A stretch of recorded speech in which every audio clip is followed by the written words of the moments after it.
streaming.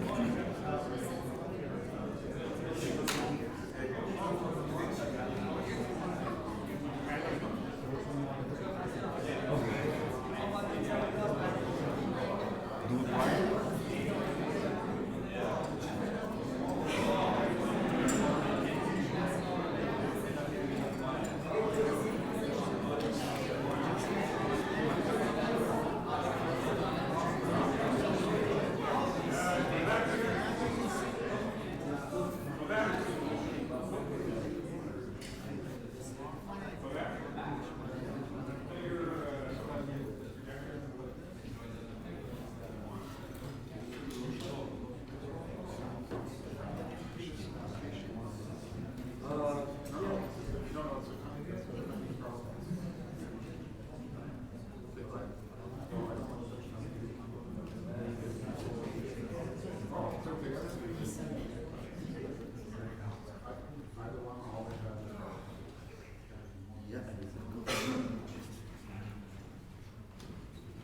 Well, while we're setting up here, just an applause to my wife. I'd like to welcome everyone to our AGM, and I'd like to introduce our board of directors. We have Olak, our membership director, saying good morning. You met him when he came in registering. Shiva, our secretary. We have Sarin, our treasurer, and Alex, our athlete rep. And unfortunately, Alana sent us a note this morning. She's very sick. She's sick in bed for 2 days, and she wasn't able to make it. She's our vice president.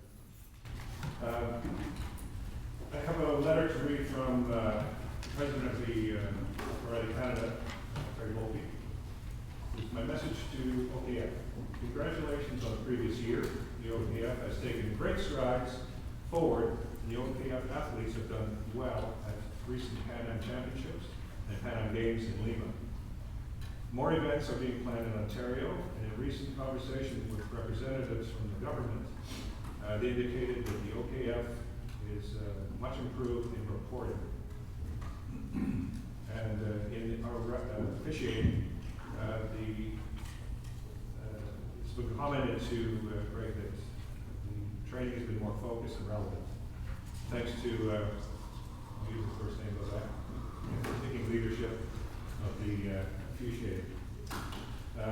Any election is about choice. It is my sincere wish that whoever is chosen to represent the OKF at this AGM, that the membership support and rally around the new board. For many years, O'Reilly Canada was kept divided, with one faction always pitted against another. This resulted in little being accomplished. Since 2016, O'Reilly Canada has been united and quite cordial, professional, and issues are dealt with in a manner. Concentrating on issues versus personalities is always the correct choice. Lastly, I wish to remind everyone that the emphasis placed on safe sport on the Minister of Sport, Sport Canada, and Karate Canada, all members of Karate Canada, including volunteers, have the right to participate in a safe, inclusive training, competitive environment that is free of abuse, harassment, discrimination. This is an independent position, officiating license, coaching credentials, or any other titles or qualifications. Karate Canada policies are designed to protect the victims of bullying and harassment, not reward anyone who would engage in this behavior. So, first of all, is there any declaration of conflict of interest? And we next would like to approve the previous AGM minutes by a show of hands. And all those in favor of approving last year's AGM, show of hands. Those opposed? Those who don't know? Okay, it's passed. At this point, we're going to give a short presentation by the delegates that are running for positions for this election. We'll start off with the commission president. We have Shiva and Ian Boy. So, Shiva, you go first. Short presentation. If there's any questions, keep them very brief. Okay.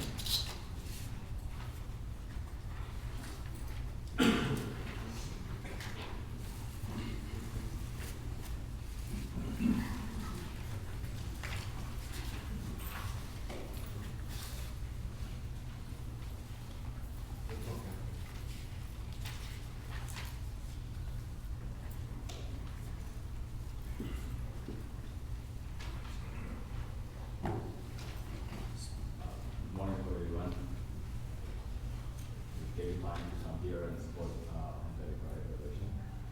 And hopefully everyone got my and same question you can ask me. And what I do over there is for our karate in Ontario. So we want to bring karate, one of the leading sports in Ontario. That's our goal, and make it better than what we had before. And we want to bring our Ontario athletes and officials and coaches to the international level. So we are having fun, and we will do that with all this support. Thank you for the support, everything, guys. If anyone has questions, please ask me.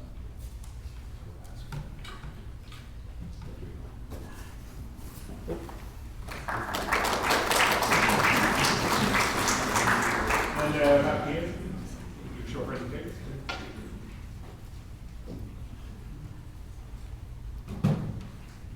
Good morning, everybody. My name is Ian Boyne. I've been in martial arts for over 20 years. Know most of you.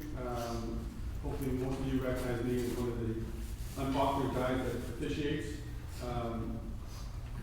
Our whole campaign platform is embracing the future. Don't be the same, be better. One person can't run this organization. It takes everybody here to run this organization. With your help and support, we can continue the work that the previous board has done and help excel the athletes, because it all comes down to the athletes. We have to embrace transparency and trust. As per the president's message, for too long there's been different factions. Regardless of the outcomes, everybody's got to support this board to help the athletes improve. And we're seeing that being done right now.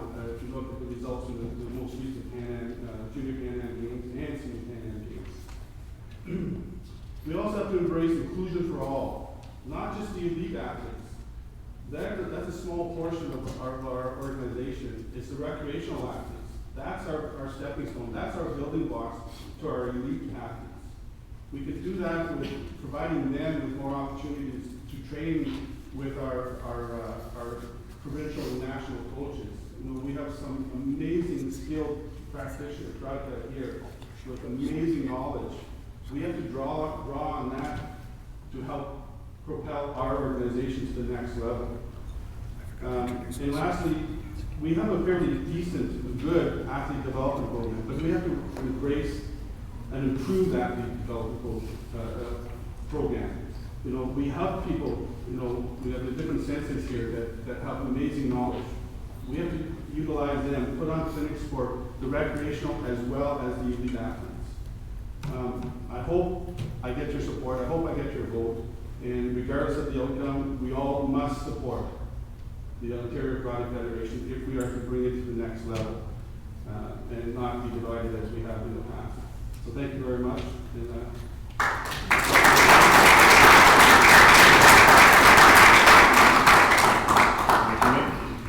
For Vice President, we have two candidates. We have Mike Bernardo and Antonio Terra.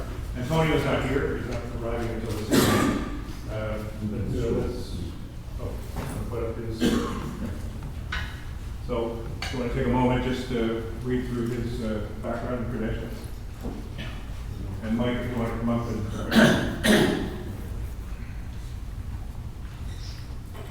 So it's okay? Yeah. Thank you.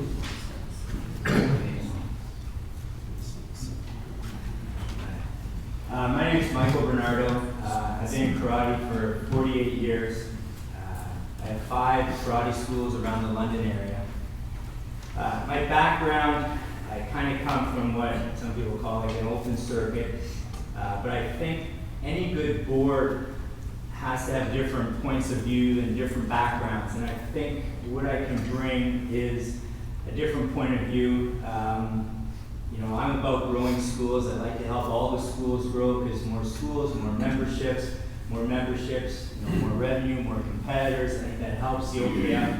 I think the potential is there to really help the schools, as well as helping like the elite athletes. So I think we have to start with the grassroots, with your everyday students, and putting in programs where they're value added. So we're not making our students become members. they want to. They want to go to the website and read about the star athletes. They want to go to competitions, things like that. As a school owner, I appreciate that because we always ask a lot of our students. And I think the competitors, I know I was doing the numbers myself, just kind of adding about 15% of the junior tournaments were competitors from circuits that I knew before. And I think we can grow that number. And I think there's a lot of good athletes out there that just need direction because we have some excellent coaches and senseis in the OKF, and they're willing to learn. And I think there's the potential for a lot of growth in the OKF. So I appreciate your vote, but either way, like Ian said, I'm here to support the OKF and help it grow. Thank you.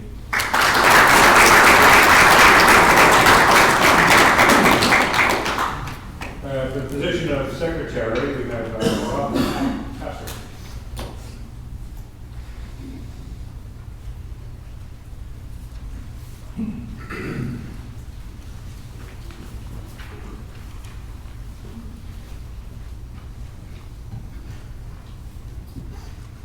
Hello everyone, my name's Rob Castro. First of all, I want to say I'm honored to be the president of such distinguished instructors here. Some of you know my father, Rui Castro. He's been teaching Canada since 1988 when I was born, so I guess you could say I was raised in a dojo. I'm excited and proud to be a part of the Ontario Karate Federation and to promote this wonderful martial art in this great province. I've been learning a lot about the organization, and I'll continue to through the guidance of more seasoned members. Being a long-standing member and practitioner, I feel a tremendous amount of responsibility in being a part of the decision-making process. I'm grateful for the opportunity, and I'll make sure that I earn your trust and respect while I'm in this position. I look forward to meeting those who I haven't already and listening to your ideas on how we can improve. Thank you.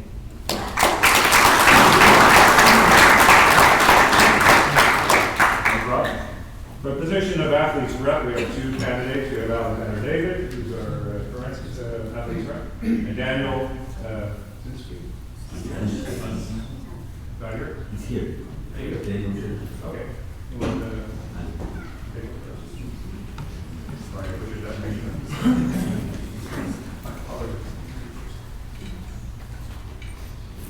Good morning, members of the OKF. My name is Alexander David, and I'm running for the position of Athletes Representative for the Board of Directors. Over the past year, my position as the Athletes Representative was to handle issues concerning Ontario athletes and represent them to the Board. In this capacity, I've had the opportunity to speak with athletes and coaches to understand their situations and concerns. As an Ontario athlete for 13 years, I've obtained valuable insight into the needs and struggles of high-performance athletics. This includes the necessity to balance family, social, and scholastic commitments, along with financial obligations that are concomitant with athletic pursuits. These financial obligations, which include the cost of training, equipment, competition fees, and travel, can often pose as a significant barrier to our rising athletes. It is therefore imperative that we as an organization provide them with the financial support that is necessary for their success. It is for this reason that I advocated for the Junior Athlete Incentive Program and took carriage of the Quest for Gold application process. For the Junior Incentive Program, the OKF committed $10,000 to this initiative, which granted funds to our province's top junior athletes. In the spirit of equity and inclusion, however, it is necessary to expand our incentive program. Therefore, if re-elected, I will be advocating for the establishment of an incentive initiative for senior competitors and para-athletes, as well as an increase in funding to our junior incentive program. I will also be advocating for the improved communication between the board and the general membership, as well as the promotion of our athletes on our social media platforms. Having had the opportunity to serve the Ontario Karate Federation over the past year, I am familiar with the issues faced by the organization, and I'm confident that I can continue to help athletes in voicing their opinions and being heard. Thank you.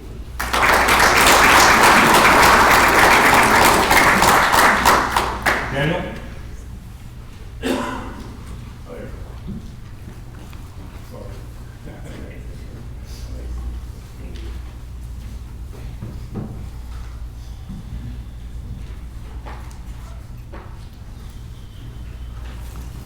Good morning, everybody. Thank you for being here. Thank you for giving us your time. Thank you for hearing about karate in Ontario. Just to give you guys a bit of background, my name is Daniel Sanchez, and I've been doing karate for over 25 years. On those 25 years, I believe of 15 of those, I've been part of a national team member, either from back home in Venezuela, or I just been part of the entire Karate Federation since I moved here. During those 15 years being part of being an athlete, I think I've had the experience to share different stories, different experiences, these different environments where I've seen developmental programs for athletes and for recreational members, not necessarily to be the most effective. And taking words from Sensei Bernardo, I think there is a possibility of expand our developmental athlete program into a point where it doesn't only benefit the athletes, but it also benefits the grassroots. And I think our approach is embracing a better karate experience for all. And that doesn't start at the competition level, that starts at the membership level, that starts at the communication level, that starts at having transparency and being able to take the entire Karate Federation to the next level. Thank you.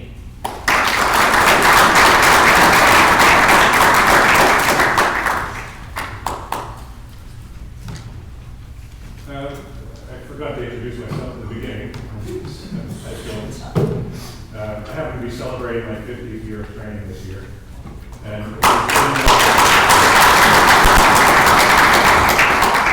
it's been an interesting journey being president of the organization since we had to start from scratch. There was a tremendous amount of work done before the organization was launched, and then in the first year and a half to 2 years, basically redoing everything, from constitution to bylaws and so on. And that's something that membership would not be aware of. But the previous board worked very hard at getting us there. So my hope is that, again, after this election, that whoever's elected to whatever positions, that the entire membership supports whoever's there in any way they can.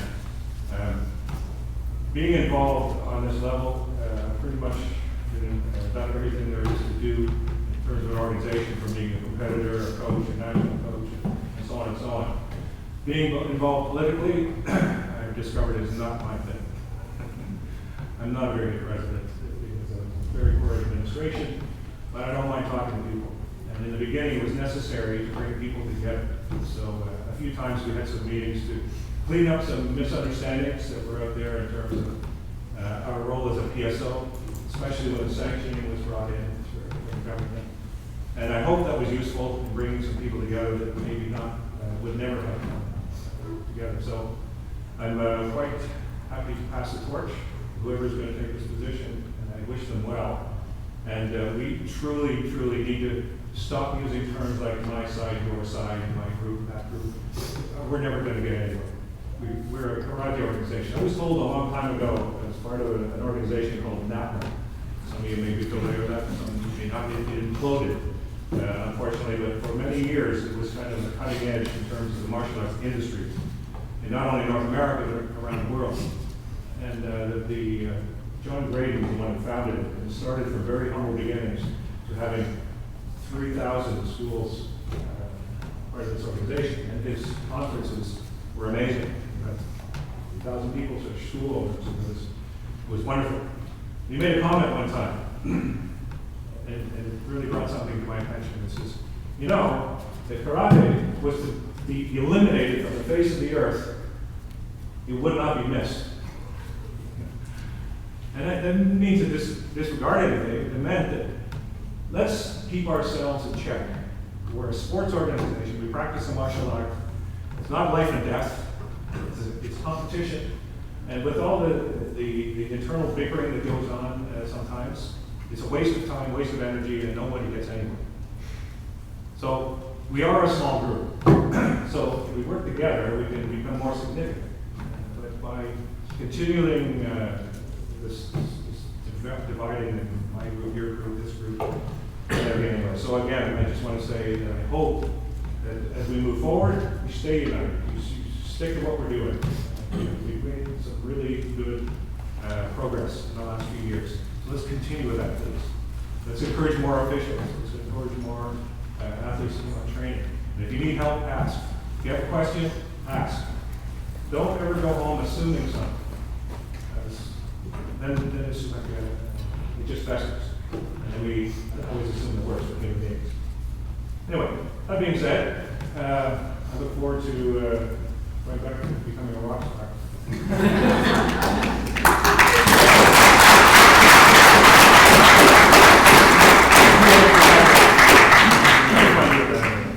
So now we need to do appointment of scrutineers, and Blake, are you? No. You're willing to help with scrutineer? Yes, sir. Yes. And John Lee? Yes. That'll be fine. And Olaf is going to do the next 2 points on the agenda. Okay, so first, notice of the meeting was sent a few times. First time was 60 days before the meeting, was in July. And after that, we sent it repeatedly, like 4 times. So most of the clubs replied, so notice was delivered. So mostly we delivered through email only. Okay. That's about the quarter million of notice. And we have 40 clubs in present here. So we have more than enough for quorum. So quorum is confirmed. Good. Some of reports, I just gave mine. So next we have our treasurer, Sarah.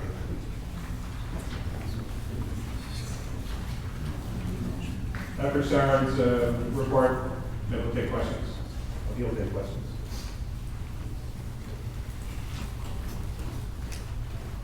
Good morning, everyone.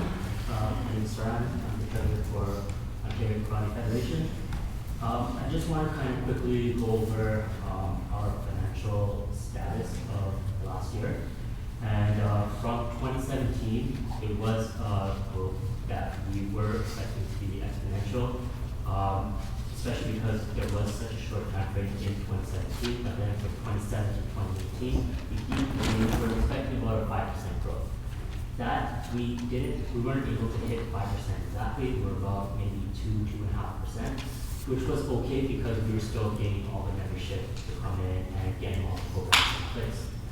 And I'm happy to say that we did get a lot of programs implemented and started going, such as the NCCP courses, thanks to Ken Benson. Also, we really ramped up on the sanction.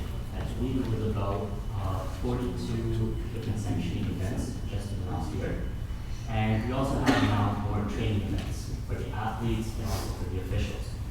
So one thing that I did want to see was that we wanted to support not just the athletes, but the officials and coaches. So one way we could do that is the funding. We did have a incentive program for the athletes, for the junior athletes, which did help, but that's just a stepping stone. So we want to see something where it's not just helping them just a little bit to scrape by, but enough so that they feel like they're appreciated.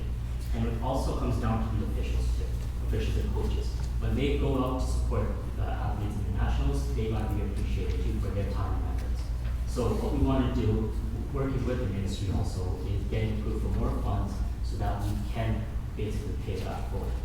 And we did actually get approved for the coming season, so that is good. We have not lost any money. We are gaining traction, and we are on pace to actually get more grants and funding from the ministry.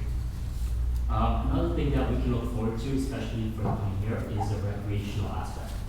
In the last year, we've been kind of focusing more on the league, just to kind of get us going, and we've made that a good base for us.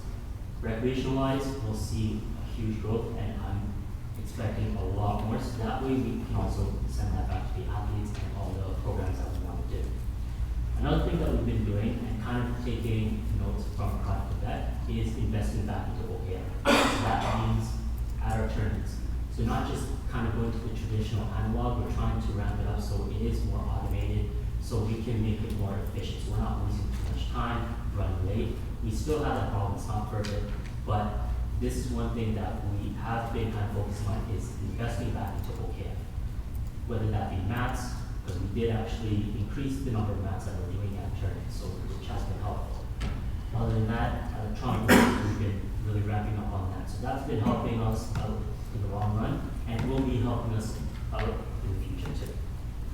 Another thing that I personally want to see happen is moving towards the automating and coming to the electronic payments and submissions.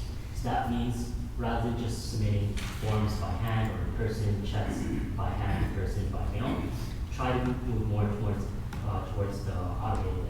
So this way it's a little bit more quicker and it's easier to keep track of, whether that be for sanctioning, you can now submit, or we would hope to be able to submit everything online, so everything can be done a lot faster. This will save a lot of time and money, and the efforts that we do put towards getting it out will help us out in the long run. Also, our membership. We are seeing a little bit of growth, but not as much as we want, especially in the club end. We are seeing growth in the individual membership, which is great, but we also want to encourage more clubs to get involved. So working with the board and with the current membership, we want to increase that because that's essentially our backbone. We need the membership to help us so we can keep afloat, and when things do come up, we are able to be financially stable to do so. We do have a member here, Gerard. He'll be basically going over the 2017-2018 financials. But before he gets there, I just want to kind of give a quick idea of where we are at for 2018-2019. We are seeing about a 3% to 3.5% growth, which is okay, but still not the ideal 5% that we were looking for, because that's our healthy growth that we want to see. But we're basically about 3.5%. So the ideal situation for that is, again, the recreational end. If we increase that, we'll see a much better revenue. And if we can promote more membership to sign up, and even if the current clubs, if we can get every single athlete involved, and that's not just on the clubs end, that's also on the board's end, the organizations end. We have to provide more so that the current athletes or the current membership and new membership feel there's a reason to come. If they don't feel that there's a reason to sign up, they're not going to. Simple as that. So more programs for them to actually attend to and see that being a member is actually worth it, that's going to help. So that's my idea and plan to move forward. Is there any questions? Yes. Your financial statements for 2018, you note loan repayments of $1,200 to a former organization. Right. Yes. Do you have, how was that loan repaid? Was that just a financial transfer between banks, or were there checks written? How was that done? They were done by checks. Done by checks. Do you have the canceled checks? No, not with me. Okay. I represent that former organization. I was the last membership director elected to that former organization, which is called Ontario. The loan repayment was in exchange for the mats that are used. That loan has not been repaid in the last 18 months that I am aware of. And I have bank statements from Karate Ontario. So given that you are now in default of that loan, and it is in your financial statements that you have paid that loan, I would like to know where that money went. Okay, so that I can definitely provide to you. I would have to go back. I would like to hear it here. Okay, well, through the statements, we do have track of those checks being paid, and that's what we use. And it was done through the third company, and we do have the copies of that. So if there's any discrepancies, as you're saying that there wasn't anything paid in the last 18 months, that's something that I do need to look at and hope to get back on for sure. As I have stated, you are in default of the loan. You do realize that, right? If that is the case, You realize that those mats could be repossessed at this point in time. right. How are you intending on dealing with this? If it is a case that it has not been paid on, You speak loudly. yeah, We can't hear you. Air conditioners are kicking on. yeah. So if it is the case that there are missing payments, obviously the first thing to do is get that settled for sure. But again, according to the financial statement, it has been. So we need to make sure that if you as you say, we have bank statements. Okay, we have to check on our end to make sure that there is no discrepancies. If there are, we will need some. Karate Ontario still exists for one simple reason.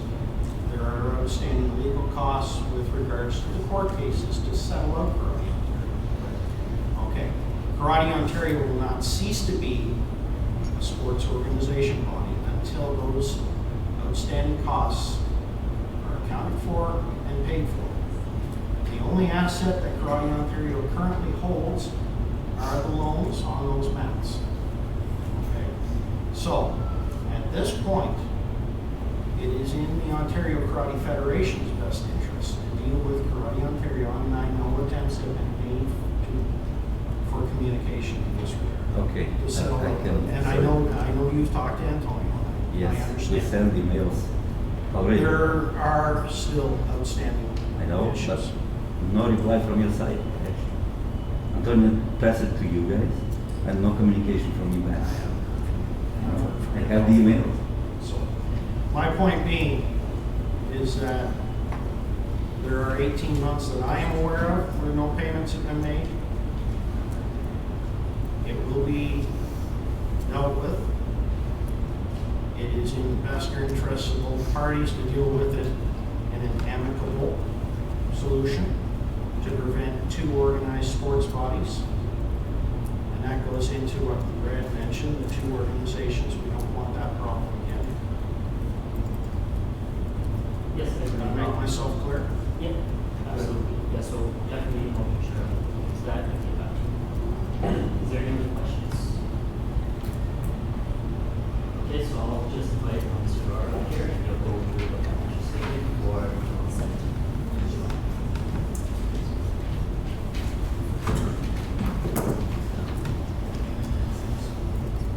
So by introduction, my name is Garrow Science. I represent the firm Justice Flag. I'm a partner with that firm in Richmond Hill, Ontario.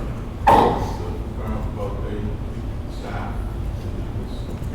And we provide services to owner-managed businesses,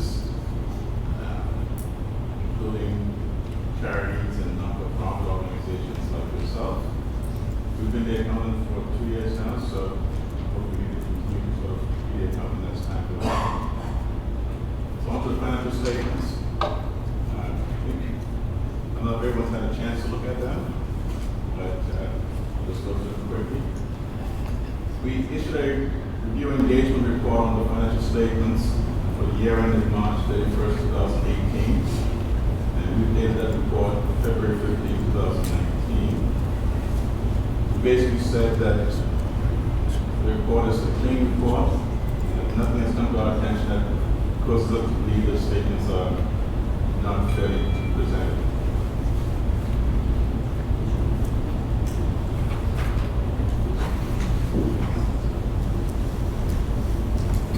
On the asset side of the balance sheet, we have the assets, and we show that the assets have gone up by about $50,000 from 2017 to 2018. And most of those increases are cash increased by about $14,000. Prepaids increased to $4,000. Equipment increased to about $12,000. Accounts payable decreased to about $3,000. And loans payable is around about $12,000. So the net assets increased about $56,000.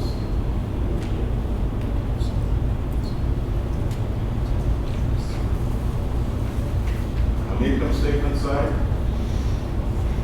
revenue increased to $302,000. That's $135,000 increase from the previous year. And most of that increase came through the memberships, increased $57,000. Tournaments, which increased by $43,000. Program fees, $8,000. And some government funding of about $25,000. At the same time as revenue increased, expenses increased. So that went from $150,000 up to $262,000. That's an increase of $112,000 for the year. The expenses increased in insurance, $15,000. Membership dues increased about $18,000. professional fees increased 5,000, and tournaments also increased by $63,000.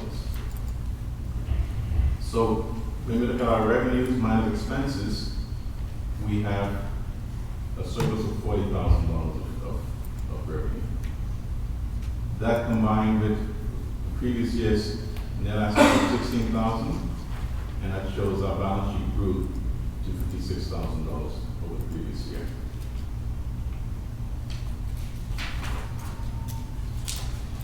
The financial statements also provide notes that's attached to the statements. And the notes are broken down into various sections. The first section talks about the nature of the business, and it describes when the organization came into effect and what the purpose of the organization is. The second section talks about significant accounting policies, and it basically sort of says these are the policies and principles we use, my firm, in building the financial statements and preparing the financial statements. And it allows anyone reading these statements or any other statements to sort of see the consistency between the various statements, because they're all prepared on the same basis.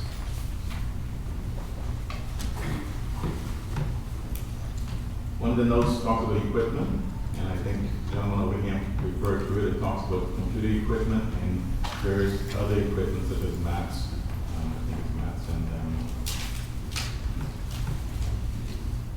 flags and scoreboards, etc. So those are the things that the organization acquired during the 2018 year. It talks about a note of the loan payable on that note, and there's about $12,000 still owing on those loans at the end of March 31st, 2018. The organization also acquired insurance to indemnify some of the board of directors and also officers and employees in case there's issues that occurs as time goes on. The last note refers to financial risk management, and it basically says there's certain types of risks that an organization has to operate, and they refer to credit risk and liquidity risk and market risk. And we said that the risk for this organization is minimal at this time. Any questions? I have one. For example, if somebody unauthorized spends some money, do we have a real insurance that money can be recovered? You're saying if someone in the organization spends money that should not be spent? Or spent or collect or some money that, for example, OKF is forced to pay to different parties. Do we have a real insurance that money can be recovered and put back towards OKF? I don't think you have insurance for that. I think the insurance is to allow the board of directors and officers to operate the organization on the basis that if they act in good faith, it'll cover that sort of information. Because I remember in the past that it happens that somebody took some money unauthorized, and then through the bank insurance, the money was returned to the organization. That's why I just want to confirm this. Do we have that option now, or maybe to ask if we can get it for the future? That's what I like to refer to. So, just to be clear, so you're saying if there was any unauthorized transactions, the organization will be covered, not the liability, and will be reimbursed? Is that what you're asking? Well, partially yes, but for example, we know there is a limit that you have to do at your own, and after that limit, if you don't get the board approval to collect or spend money, that must be some kind of a risk in that business, and maybe we should have some kind of coverage that money can be returned back to the organization if that peril occur? To my knowledge, we do not have something in place for that right now. It can be a discussion with the board to see if that's something that we can add into place. And then that would be something for the board to decide. Yeah, definitely. Just asking regarding insurance policy. Yeah. Something there. Yeah, thanks. Questions? Yes. What's our bank balance right now? Well, I can only give you the bank balance as of March 31st, 2018. And that was approximately $49,800. Sarah, can you give us our bank Yeah, balance? So at the end of March 2019, we were about 62,000, and as of last month, we were about 23,000. 23? Yeah, just because within the summer we didn't have too much coming in, but we should be wrapping that up with the season start.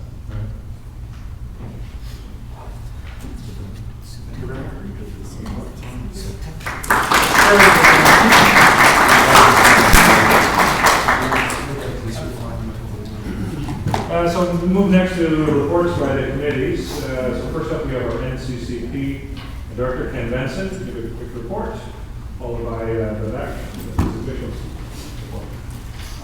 Since the OLED, I'm a Mac guy. If I touch a PC, everything will fall apart. Okay. Most of you know me. I'm Ken Benson. I'm part of the NCCP committee. If Timothy Suzuki could just stand up so we can see Timothy. He's also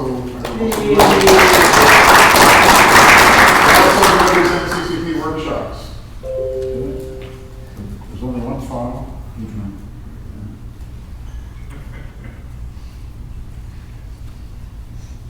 There should be NCCP. Oh, 1909 OKF AGM.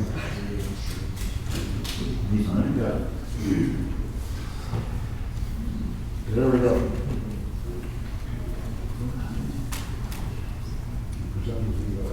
Perfect, thank you. Okay, Timothy and I, for the past 7 years, have been working together, and what we have tried to do is educate coaches in previous Karate Ontario, now OKF, about the necessity to do coaching training. Okay? OKF is not a private Budo organization.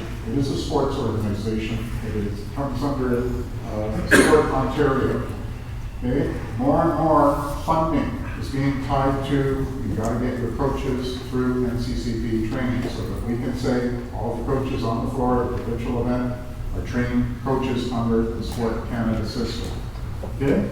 So, hope I did it right. No. There we go. Okay? Okay, very quickly. Okay. We are, the NCCP is comes from the coaching arm of Sport Canada, which is the Coaching Association of Canada. Sport Canada is at the top. Okay, and the Canadian Olympic Committee, because we are in the Olympiad next year. Okay, so Coaching Association of Canada answers to Sport Canada, sometimes to the Canadian Olympic Committee. Okay, Karate Canada is in charge of the material, the actual manuals you get, and the content. Okay, so the National Sport Organization is in charge of that, and they give permission to the provinces to deliver.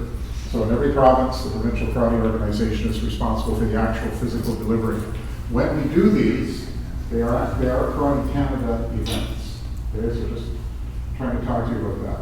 Now, I'm reaching a point, I have spent a lot of time, I try to be as helpful as possible about questions, explaining why you need to do it. Okay, but I've talked to Timothy, and we've reached a point now, okay, there's no more debate. You have to do it. Provincial funding from the government is tied to getting coaches through the system. Okay, if you are a club owner, you can host an event. Please get in touch with me. I'm easy to reach. And although the past week, there are a couple of you I do want to speak to, including Michael and a few others, who I've had a bit of a family emergency I had to deal with. Okay, so that shows you where NCCP comes down. Okay? We deliver these two levels, the first two levels.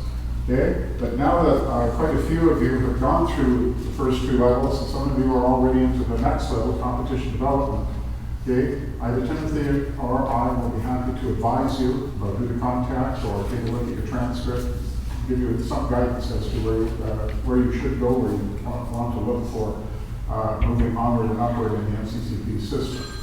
Okay? Tell them I'm busy. Okay? So, we deliver those. When you do a workshop, you are trained. That is your status. And a lot of people say, I want to do NCCP certification. I say, well, I'm happy to advise you, but that's a separate issue. Certification is done between an examiner and one coach. Okay? You contact either Timothy or me, we can help you go through the certification process. Okay? Both of us are examiners, we can certify you. Okay? But certification is completely separate. So when you go through the workshops, you have trained status. Okay? When OKF was created a couple of years ago, we came in with a graduated system of first year, okay, everybody could sit in the corner as a coach. Issue a pass to, as long as you were connected to a club and registered with OKF, no problem. We want to be reasonable. The second year, clamped down somewhat. Okay? If you have done NCCP in racquetball, doesn't matter. You've done some NCCP training, multi-sport, whatever, great. Okay? Well, now it's 2019. Now it's you need karate specific NCCP. Okay? And I really don't have the time to argue it anymore. Would any of you go to Sensei Babak and say, well, I have no training, but I want to be an official? Okay? You wouldn't argue that with him. Okay? So please, you have to do NCCP karate based to be in the corner now. Okay, up with that. Okay? So, okay, these are the things we look at. Okay, quick report, and then I'd like the Treasurer's report that's up until the end of OKF's year, March 31st, 2019. Okay, so from a year previous, 86 coaches into the system, okay, including 47 male, 39 female coaches. That's a very good ratio. I want to see more female coaches in there. Personally, I've been a mentor with the Coaching Association of Ontario for female coaches for the last 3 years, not just in karate, but in other combat sports. And I'm here, Timothy's here, to help advise anybody moving onward and upward. So if you have questions, ask us about how do I get into NCCP. Okay? Now, I requested Timothy talk about competition development just a little bit and an upcoming workshop he's doing. It'll be very brief.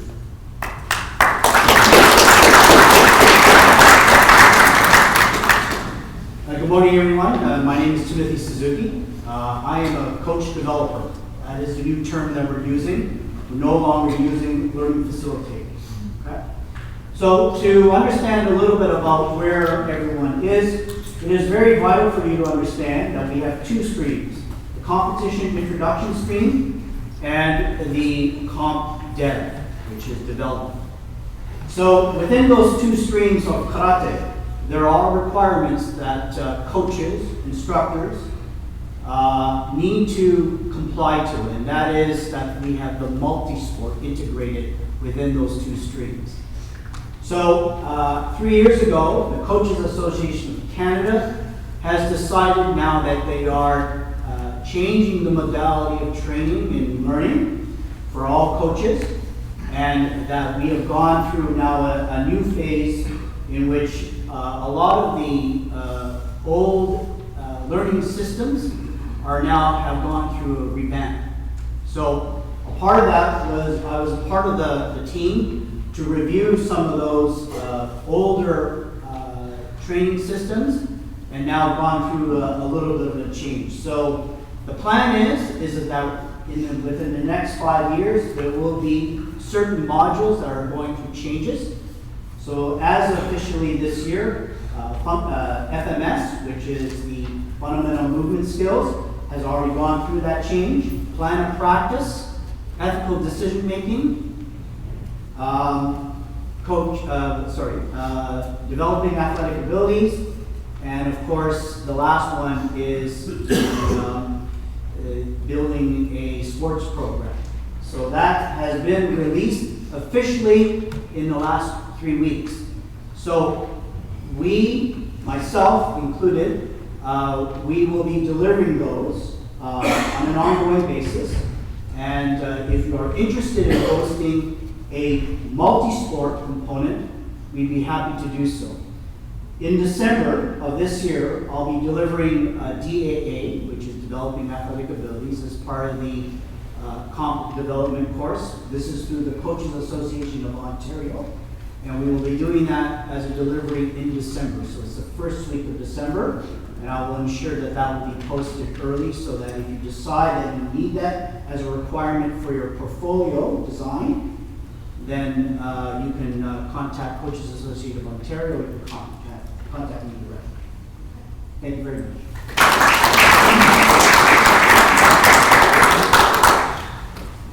Thanks, guys. Next report is our officials committee from Quebec.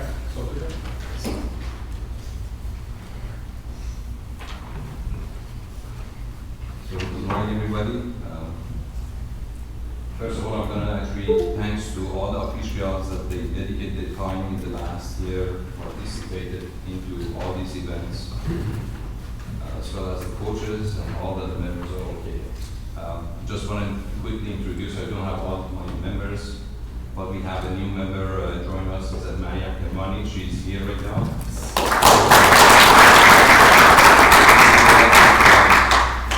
Improvement, dedication, and then up-level her license to PKF. Thanks for that one, and definitely we're going to use her experience as part of our members for the officials. Quickly, I'm going to go through some of the events that we had in the last year. What we had to do, re-establish that the written test. So from last year, we had these online testing for the theories that all the officials are going to receive the email, they're going to answer to the written test, and then they're going to participate in the clinics, and they're going to do the testing for the practical.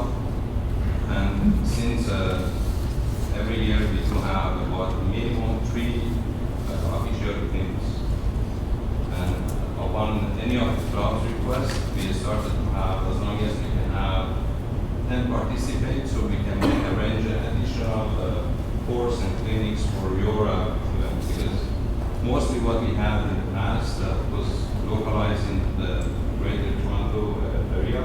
We try to spread that online with Ontario, not just sticking to the Toronto great area that we're going to have. And it's going to be very difficult for some of the officials to traveling far to come to Toronto, so we try to spread that on to be a bigger footprint for all the Ontario. It's not something easy to do it, so we're going to have lots of footprint in order to be able to do that. And that's going to be more experienced officials that we're going to have, and then they're going to have those training to be spread, not just to be in Ontario.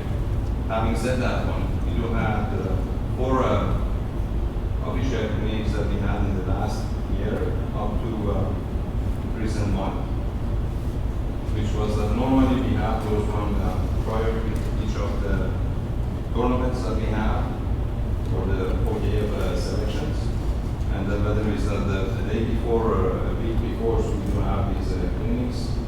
And this is not just for the officials. Anybody of member are welcome to participate into these clinics, because knowing the rules is going to help us to train our athletes, and then the athletes know exactly what they need to do to win that event.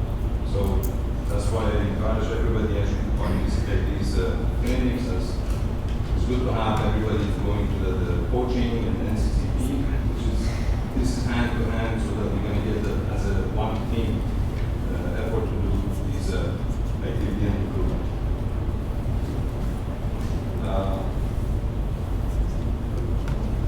Just briefly going through what we had, as I mentioned, all the officials that we have on their own money and pocket, so they can participate in any of these events. So I had in the last year, whether they're going to go into the addition to the OKF that we have for the events, national tournaments, we have, since this year split into the two, senior as well as the junior. So any official that participate, they're going to travel into those one there. They're going to spend the money the same as the coaches. They're going to go. Then we have the continental tournaments that they're going to go travel on the board to the other countries as well as the international. With that respect, we had 4 officials from OKF last year. They went to the Junior Pan Am in Rio de Janeiro. We had 7 OKF officials participate. Senior Karate Canada National Championship. We had 3 officials that should participate the senior Pan Am in Panama this year, as well as we had 14 officials go to Edmonton for the junior championship we had. We also support Quebec. We sort of have these exchange officials that sometimes we have about a week before the tournaments. We realize that we have shortage of the officials. Sharing and make a request that Quebec, they come to Ontario to support our tournaments, as well as that we went 4 times in the last year and support the Quebec tournaments. So that's kind of that we support each other in order to get the better report and the high license actually coming, and our high license going into the different province to help each other with that respect. So we had 1 official went to WKF event in Dubai last year. We had 3 OKF members that participated in the Series 8 that we had in Montreal this year. There is 1 official actually also went to the Junior Pan Am, which was the last one. He's not here. Yuri is also part of our official committee, and he operated his license. Also, we had about the 12 new members joined to officials in Ontario, as well as from last year to this year, we had about the 70 licenses that are operated, or they were new members, or developed to the high license that we had. So what do we have for the next steps as additional activities? As we have at this point, we are improving, but there is a lot of room for improvement. So what we consider to have is making ICs that ours with the other committees to have better communication, which at this point, unfortunately, we have a lack of communication. Hopefully we can get an improvement with the new boards that we can have these maybe once a year or twice a year and get all the committee together and have a quick discussion, and we know what's the plan moving forward.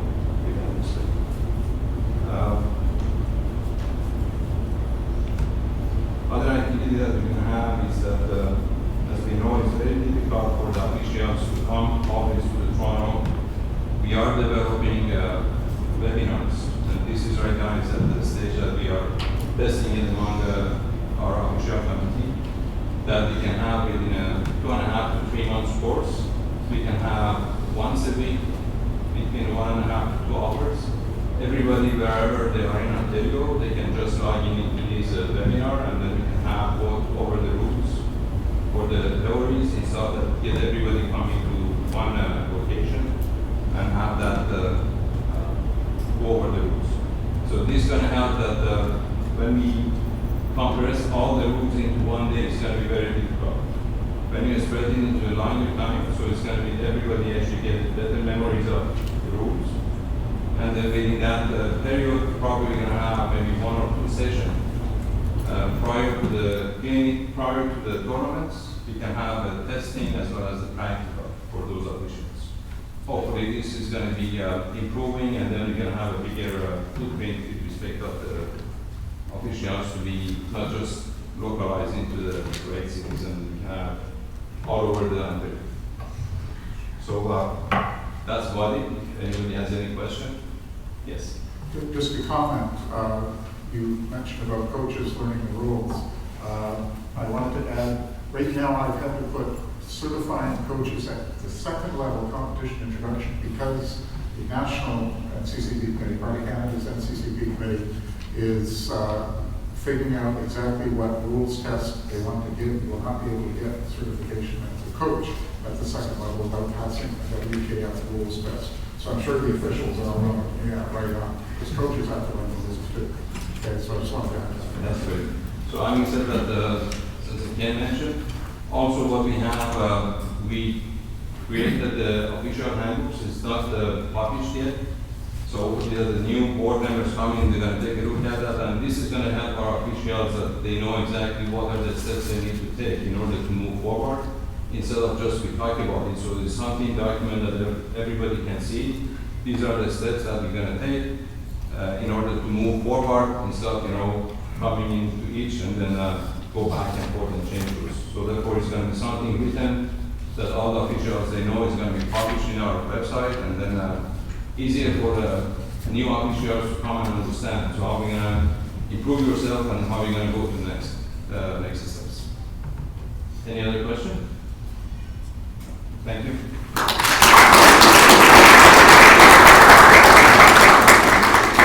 Next report is about the Nationals 2019 with Ron.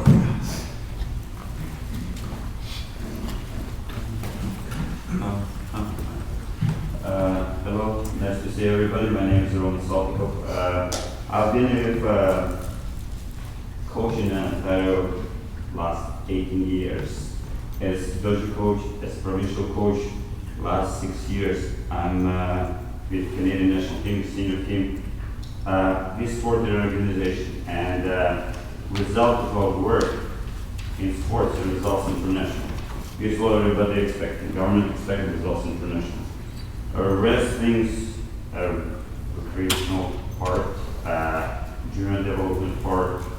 This is stepping points, and all of them must be done correct. Okay, right from ground, right from divisions 6, 7, 8, 9 years old. Okay, we don't have those. We don't have proper result then. What happened, like 2014, as I remember, was big conflict between coaching staff and previous board. And what happened, many coaches got suspended or just stopped sending competitors to nationals. And junior competitors. Seniors still were going because they already were members, national team, they still were going. They kept going, obviously, because it was so many years of work. And they still perform. What happened now, last 2 years, they retired. And because of this gap, 5 years, we don't have nobody who's going to compete in adults now. When you go look at the division 20, 18, 19 years old, it's guys who were like 14 when it was conflict. They had nobody. They had guys, senior competitors, who we preserved a couple of them. On a good end, from 4 Canadian Olympic potential athletes who can qualify for Olympics, 3 from Ontario. From 4 in Canada, 3 from Ontario. It's we don't have problem. We have best quality here. Okay? I believe so. Strongly believe so. But junior program was ruined. And what happened now, we are last 3 years total rebuilding. Total rebuilding because seniors gone, now it's empty, and we have to come from bottom, from 12 years old division, became, and now we have something in junior program and head divisions, we getting back those medals. Because we were totally flat in these divisions, completely flat, like last 3 years. It was nothing. But if that is gap came so big, not just because we draw, but also BC and Quebec improved strong.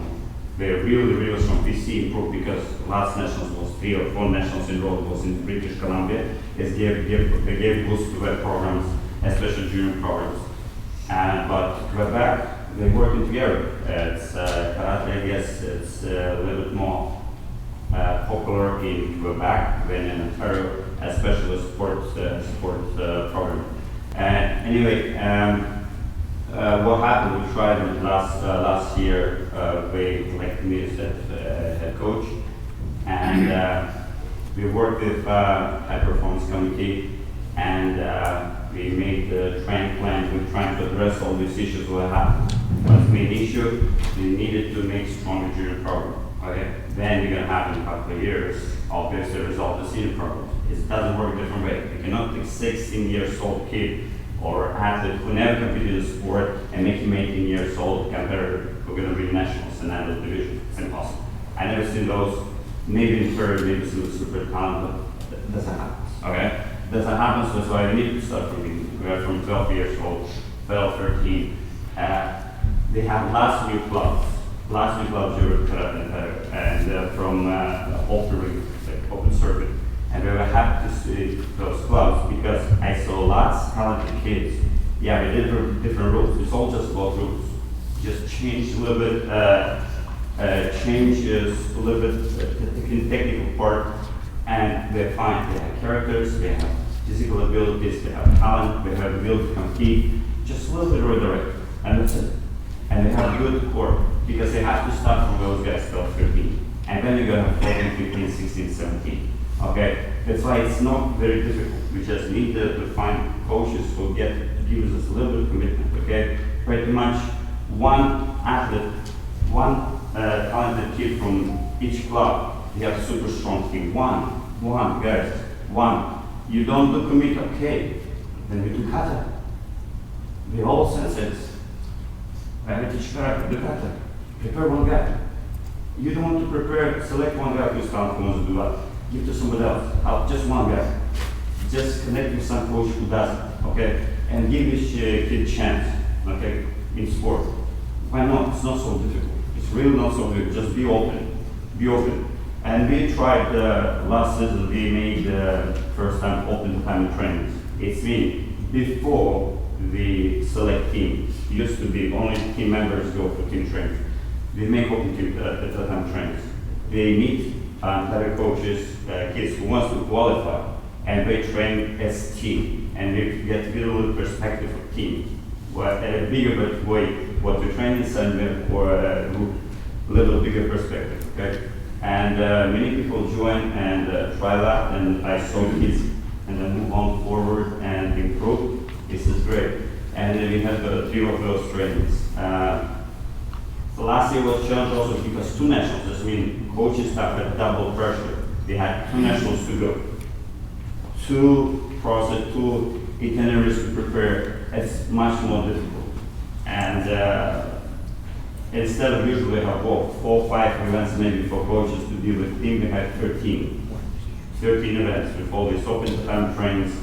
It's really difficult. That's why coaches start stretching a little bit, but somehow survive. For nationals, in juniors, this is a big team, like 100 kids. And we were short with staff. Really, what entire good officials support board, they had, we could do only 7 coaches, but it's impossible to group like 100 people. That's why we made a new move. It's not new, it's new for us, but for example, British Columbia Red does. They made open for dojo coaches who wish to go with two nationals with kids. Open. If they have enough credentials, coaches certification, they can go and be on floor support for athletes, which is great. If you prepare your athletes and you want to go to nationals, why are you going to go as spectator and sit from outside and coach from outside? You can be on chair. It totally makes sense. Then we have total connection and attachment. You know what you're doing, why you're doing, and you're improving, and you have to improve because you have no choice. Coaching is about learning. You cannot sit and say, I did 20 years ago this, I did 30 years ago. It doesn't work. What was 5 years ago is totally different than floor. It was different rules. It's different sport, looks like different sport. If I'm gonna do what everybody did, champion does this year like this in the world championship. Okay, cool. If I'm gonna do this next championship, I'm gonna lose first round. Because everybody does that. They pass that. Everybody in the world does that. You can't. You not just do what everybody does, you have to also try to go ahead if you want to win international. Have no choice. But we can do it only when we work together. Again, only if we find those talented kids, give them an opportunity, having tournaments, without tournaments also doesn't work. We have lots of tournaments, how much support we have? Everybody stay in the groups. It's very difficult. It's very difficult. Kids need to compete every time. Kids need to have at least once per month tournament. Once per month. This is for my statistic. I have 20 kids in provincial team for my division. I have international competitors in my division. And I know if they don't compete once per month, it goes nowhere. At least once per month. It motivates kids. It's keeping them attached with the program. If they lose 2-3 months without competition, they lose confidence. They find something else in their life to replace it, and we go nowhere again. It's very, very difficult. You hook up in sport, and you have to go through all this process. When they stay and they motivated, and it works, this is good. Okay. Again, about results, last nationals, every last 3 years we improved. 44 medals to 18 was 42. Last year was 44, and this year was 46. We're going forward. But how we improved? Just because improved in junior medals. Last year we had lower. This year much bigger. We dropped last year juniors. It was flat seniors for us. But juniors improved. It means in 1 or 2 years we're gonna have very, very strong contenders in senior division because we have a lot of strong juniors now, and this gives us real hope is gonna work properly in adults because the only one way halfway and then jump over. You have to go by process, and we're gonna have something in the result. Coaches, like I said, we brought those coaches, dojo coaches, give opportunity. We had 4 coaches added to staff, and it was partial support by Karate and our federation. It means it was selected, it was approved because we partially covered by the entire. 50% was covered for expenses, which is great. It means we went this official part. Who is selected? We offered this opportunity for coaches who brought 5-6 athletes in the team, so that makes sense. Okay, we couldn't offer to everybody at this point. We tried, but we had like clubs with 20 athletes. Okay, it totally makes sense when some coach from his clubs comes in and supports. He knows athletes, and it's really helped the kids, and it's covered pretty much like almost 80% of the team. These 4 coaches who cover 80% of competition team fighting committed for. Okay, 80%. Kata, we improving kata, really improving kata, because again, kata, you cannot come 18 years old or 17 years old and expect to win nationals in adult division. It's impossible. It's many years, we know your face, you compete and getting comfortable, and maybe when they have, okay, if everything clicks, it's somebody else not better. Somebody else maybe more talented. What we can do, okay? And we really improved. This was very big gap because we took last medals, especially those beginning divisions like 14, 13. We took last medals. Again, those people gonna move 14, 15, 16, 17. We see pathway, okay, guys. But for me, as coach, always was. I'm not only coach, I'm also customer, like you guys. I'm customer. And for me to send my athletes to tournaments, what I'm looking for product, is right? It should be quality. Judging quality, rules, of course, facility, everything has to click. It's not just competition, just everything all together because we have parents, because it starts from, when you have athlete, he knows what he's doing. He knows what he's doing, why he's doing that. He's looking only for quality partners. But when you bring kids or young athletes, it's many things together because they're parents. They're looking for profit, okay? And they are who is paying, who is bringing kids, and for me, tournaments, this is key to develop athletes. Of course, talent's good, but tournaments, a number of tournaments, but quality tournaments, this is key.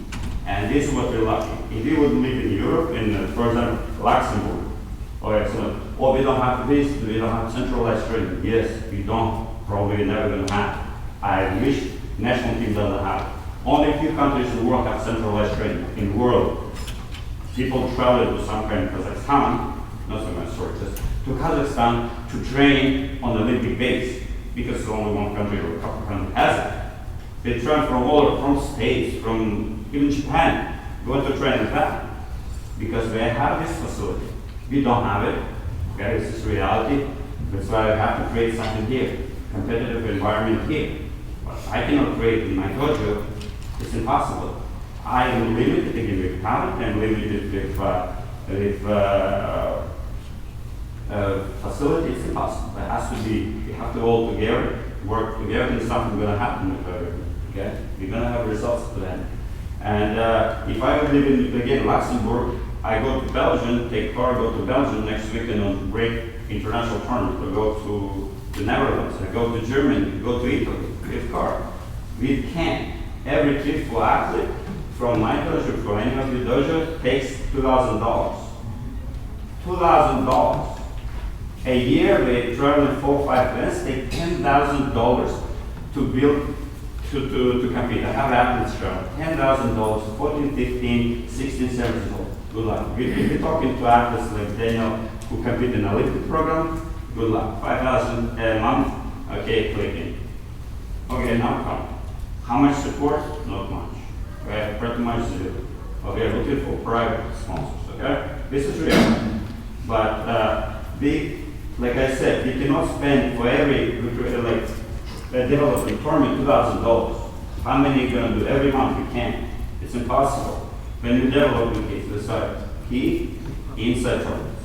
Guys, it's how I see it. But they have to support each other. One guy good, oh, I'm not going to go in because I don't have this guy. Next guy, I'm not going. This will happen. I did also tournaments, I know how it happens. It's not supposed to work like this. I always get frustrated because I try to develop something, for example, for myself. It doesn't work. It doesn't work. Always hitting the wall, always some kind of politics. Everybody in politics, right? What they share, we all volunteers. We all volunteers.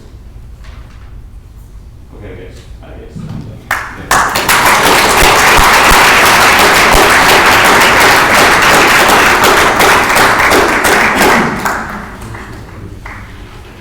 All right, we have Shiva for a tournament report.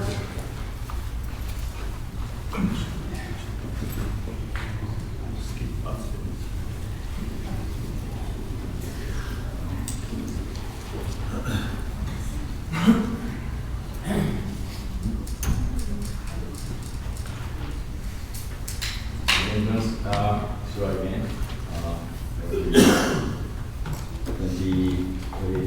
20 course. So you can see the PowerPoint.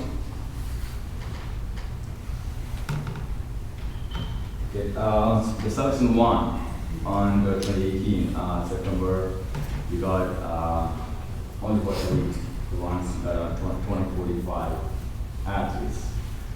In comparing the previous years, because I was with long time in front of the directors, so normally we had elite athletes only like around 80 to 120. So from that numbers now we improved to 145, that's only for elite.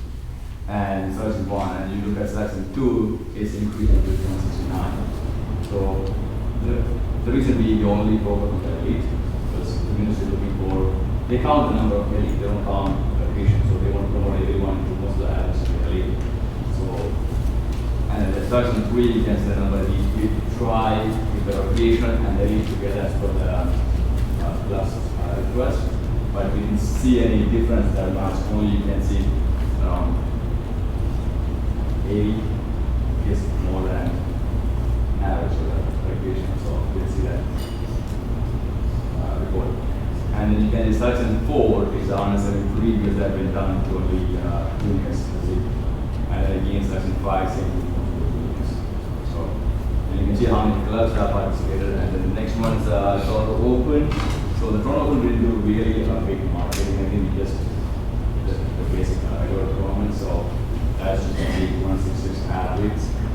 And to see the on the chart, you can see how it's increased and decreased, and you can see that 33 is really numbers because of that recreation angle. And it's only in 2002 we had a 269 national number of athletes. So we hope that will increase on the season. So say like we open the door for all the groups. So we say open group, there's no more open group anymore. They all are contract karate members. So hopefully we'll have more numbers. Our target for this year, the experience was 269, we're expecting around 300 people who are athletes, we're expecting only for the and same thing. Next is just for the percentage how different between each tournament. And the next week for the recreation tournament, so we decide to give open to every club to host it. Means like only 4 tournaments or 5, but then you open to the club to host a recreation tournament. So you can have every cities like instead of hosting everything in GTA in Toronto. You can have in London, you can have in Windsor, you can have in Ottawa. So the athletes who live in that area don't need to travel to all the way to Toronto. So they can just attend the tournament at the same area, even 50 kilometers or 100, whatever, for example, Kingston. So it's difficult for them every single athlete to travel from Kingston to Toronto. But we already had a lot of feedback from club owners, so they like that. So that's why we are promoting, say, one of the examples now you can see this month, 7/14, we are doing an annual Orange Bowl. So it helps us to promote in Orangeville and Dublin area to that certain groups are who's near the tournament. So that's simply we are opening for all the board to all the clubs to host more recreation tournaments. So I guess our target is like around, say what our head coach told, like think 1 tournament per month. So if you open this up for more tournaments than maybe 2 tournaments per month, the opportunity for the athletes to be, say if you have 2 per month, the athletes can choose 1, even their schedule. Sometimes they can't make it all tournaments, so I think they have a choice to attend how many they can do. So as a tournament or as a peer, so we are here to give them more opportunity. So at the same time, when they have more tournaments and more official training, then you go to PKF, you don't get that much chance. You get to be like fans everything. So we should have good experience to do officiating. The same thing as the coaches. So 10 years ago, so coaches, there's no institute that mice fit on the floor. Anyone can walk like that. Now, the campaigns and now we take initiative for that. Now we have, every year we are promoting over 100 coaches. And now every coach is educated. So that looks professional when you're looking from as a parents or from outsiders. Now you can see every coach has their back and looks nice and they behave as a professional. Same thing with official also. We have now 3-4 years ago we had 25, 30 officials. That's what we had. And we sit in the morning 7 to evening 7. Same official, same chair, don't move. But now we have around over 70, 75 officials now, and we have a high license also. So we try the best as long as we can in more tournaments. And these are the coach guys. If anyone has any question, you can ask now. All comments. One comment with respect of the tournament. What I see that sometimes, whether it's at the people, I know everybody's volunteer, but when they come into their bout in the group category, you can find the athletes are not there. So this is just one suggestion that all the coaches or have marshalling areas that when the schedule comes, so all athletes, they have their color, they are ready to go. It's going to speed up the process. And the other thing is that for the volunteer that they're going to do on the tables, have them more training prior to this, and they're going to use this for that. Sometimes we lose the time, 1 hour, 2 hours, just because the software doesn't work, or athletes are not ready, and then or schedule is coming that they are to the kata in other wing, and the committee is on the other wing. Something to consider to improve it, and something that you can move forward, that you can work together, and then have the speed up of the process. This is going to be, if everything is on a schedule, I'm pretty sure the parents are going to be happy, coach is going to be happy, and it's going to go smoother and faster.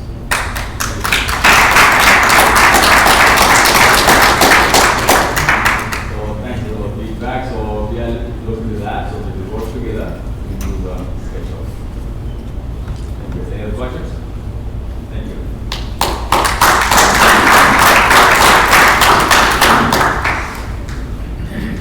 Things to look forward to. Lunch will be very soon. We have a couple more reports. Then we'll be taking a short break. So next we have David Alexander giving a report on the Quest for Gold.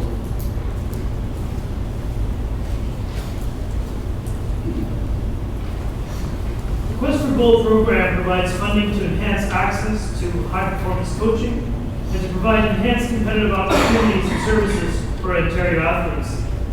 Primary goal of the Quest for Gold program is related to the high-performance sports goal of the Canadian sports policy. The Canadians are systematically achieving world-class results at the highest levels of international competition by improving the performance and number of Ontario athletes performing at the national and international level, thereby contributing to the improved performance of Canada at international competitions. Some objectives of this program are as follows: to help athletes continue their pursuit of athletic excellence at the highest levels of national and international competition, to encourage athletes to stay in Ontario to live and train, compensate athletes for earnings lost while training, and to enable athletes to successfully pursue excellence in sport while fulfilling their educational goals. This year we had a total of 7 athletes who were eligible for and received Ontario Quest for Gold Ontario cards. The senior full cards were awarded to Melissa Braddock and Amir Kalikana, and the junior half cards were awarded to Marissa Meandro, Zoe Brown, Anna Sokolovsky, Alexei Sokolovsky, and Ethan Small. The OKF would like to commend these athletes on their exceptional achievements in sport. Thank you.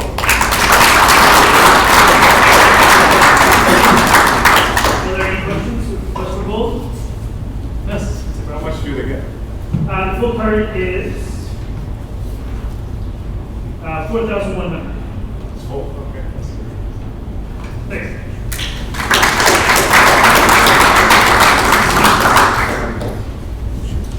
Next is our membership director, Ola. Going to do Ola, you're up. Oh, talk about that.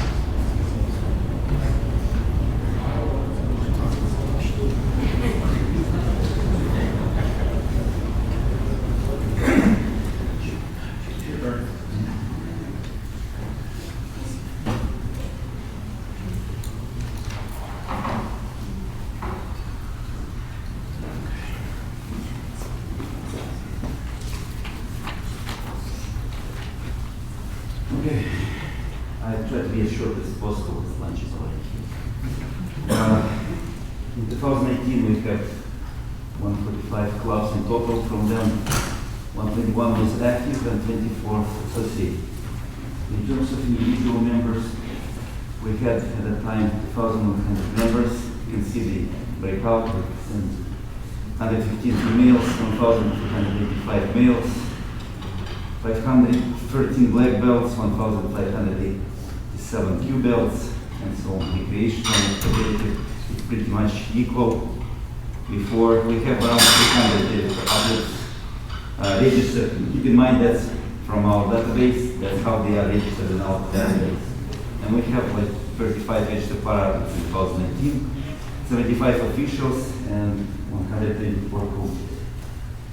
So now that's this year data. We have now 154 clubs in our database in total. From them, fully registered are 135. From them active are 118, associate are 17. We have 19 clubs who are in the process of still registering with us. From them, like 8 are associate and 11 are active. And in terms of individual members is this. We have right now 2,164 members registered, 12 on record, 28 are still pending registration. We have basically to pay, that's all what it is. And we have fully registered 2,136. We have a little bit less females athletes this year, a little bit more black belts, a little bit more on recreational this year, less on elite, less on para athletes, one official less, and 2 coaches less. So you can see that in comparison. That's about that.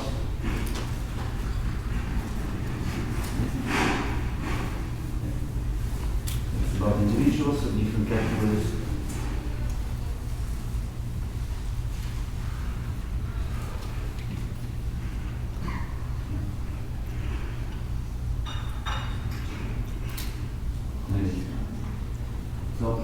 catch your question?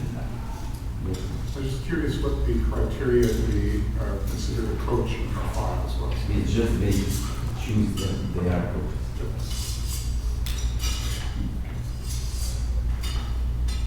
Any other questions? No?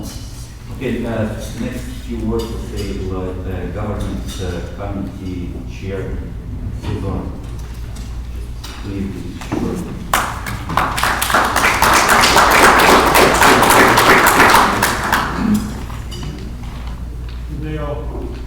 As Oleg introduced me, I'm chair of Governance and Policy Committee.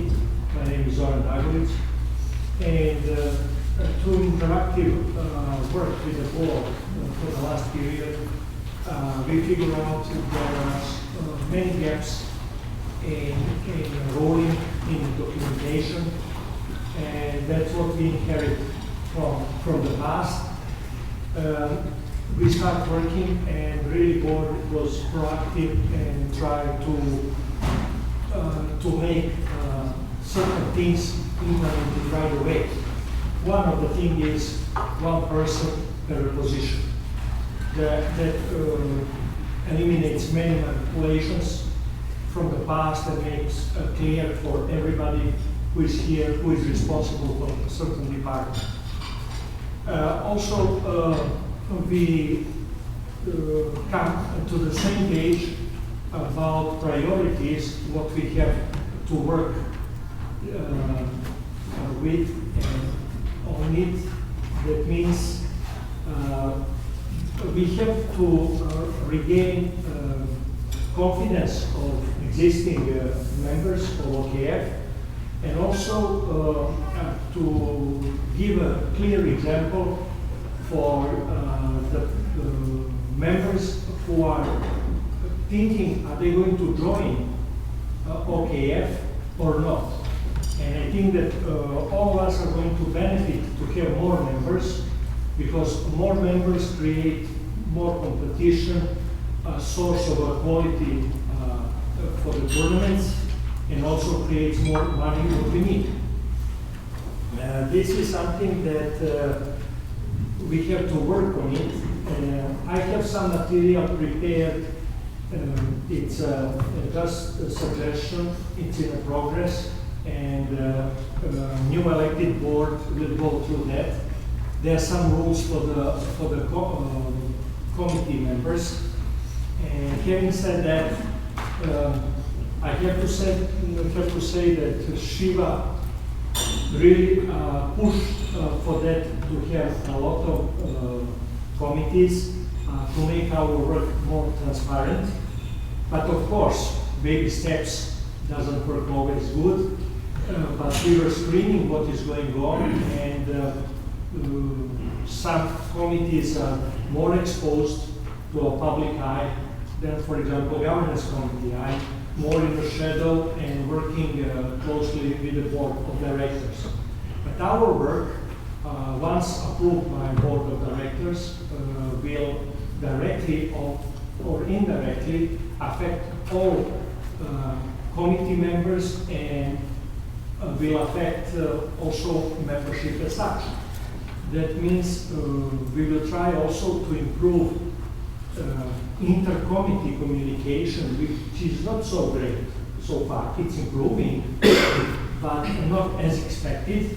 But it's a time-consuming process, and I'm looking forward to see it better in a short period of time. Thank you. Is there any questions? Thank you.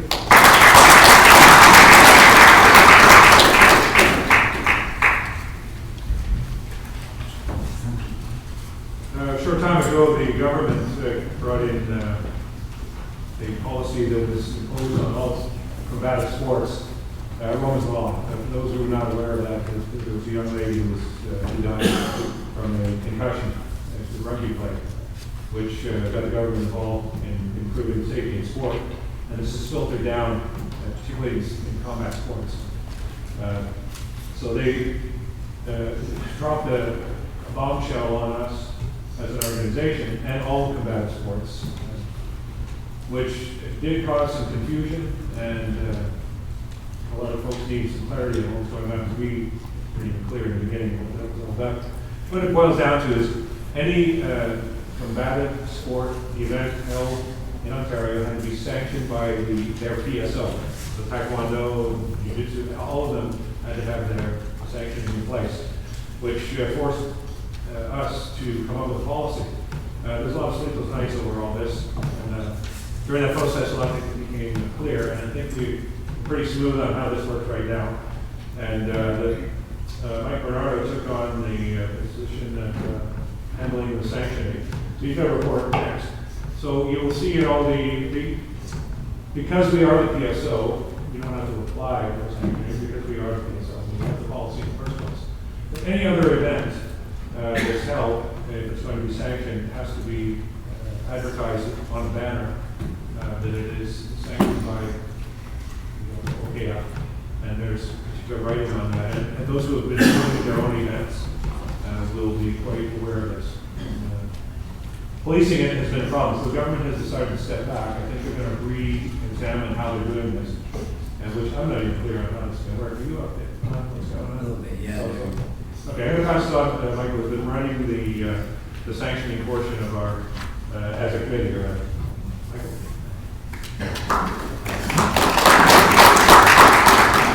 Yeah, just basically we have this calendar year 28 events that we've sanctioned. You know, we've just tried to work with, because there's a lot of smaller groups that run SHIAs and that. We're trying to push them to follow the basic safety guidelines of having mats, medics, insurance, using non-contact rules. So we've been helping people out with that. Not only does the OKF have mats, but the committee has found different locations throughout the province of people willing to rent mats. So if we get an application from somewhere, I can direct them to where they can, get mats for their events. Probably the biggest challenge has just been, and Saren mentioned it, just streamlining the whole process, because the checks are sent somewhere, the forms are sent here, so we're trying to just streamline that so it's a little bit easier for the promoters. Any questions? All these events takes place as sanctioned events. Is it mandatory for them to have mats? Yes. So every event that takes place is That's for sanctioned? safety with the government. Yeah, Right now, come January 1st, the government's stepping back. There may be a different option, but yeah, we've required that everyone has medics and mats at all these events. So we've been trying to help them out to get mats, because we're trying to work with all the promoters. So the whole event has to have mats For any kumite. So we try to work that out, yeah. So some of these real small events, if they have 1 or 2 rings, we've suggested that if they can only get mats for one, do all the kumite in 1 ring, and the kata, but hopefully, I think this year, I think they've all had mats for both. And do the tournaments have to have the WKF rules, or can No, they sanction their well, we own started rules? with like non-contact karate rules, because we've had some organizations like JK, they just want to do the first one like 2 points. So, Yeah, right. we're trying to work, we've looked at it, it's like trying to make sure that they're safe, trying to include, but as a starter thing going in. So like a lot of my guys, it's a little bit different, but they know when they go to the sanctioned OKF, like regional events, they wear the white uniform, because I got like 10 people that are competing in all the tournaments. They just know all the rules. Can I just add? Yep. Just to clarify that when it was implemented first, to be sanctioned, it had to be a WKF event or an organization that has an international organization, like our JK group, for example. Right. But it still had to have the following: the mats, medical, established rules that are printed on a website, international. So it's recognized international. That was their criteria. I think it's been stretched a little bit since then. Yeah. And it really boils down, is it safe? It's really the issue. So they have mats, they have medical personnel, and we had to, there was no way of, the reality is the PSO is a very small percentage of those who practice karate in this province. And to get everybody to conform to this was becoming an impossible task. So it's really, is it safe? was the bottom line, and this is kind of where we're at. And we lost, out of those 28, there's probably 10 events at least that I just couldn't get them to use equipment or mats and couldn't work with them, so. And also, we as a board were not equipped to police the situation either. So we had to go to the government. You want us to do your job. So what they're doing is they're going to back up, and they're going to have government employees showing up, basically as inspectors and things. And I think that's the direction they're going to go, which thankfully takes it out of our hands. This, the last thing we want to do is be the bad guy and walk up, well, you can't do this, you can't do that. But is it safe? If it's safe, really, who cares what the rules? Thank you.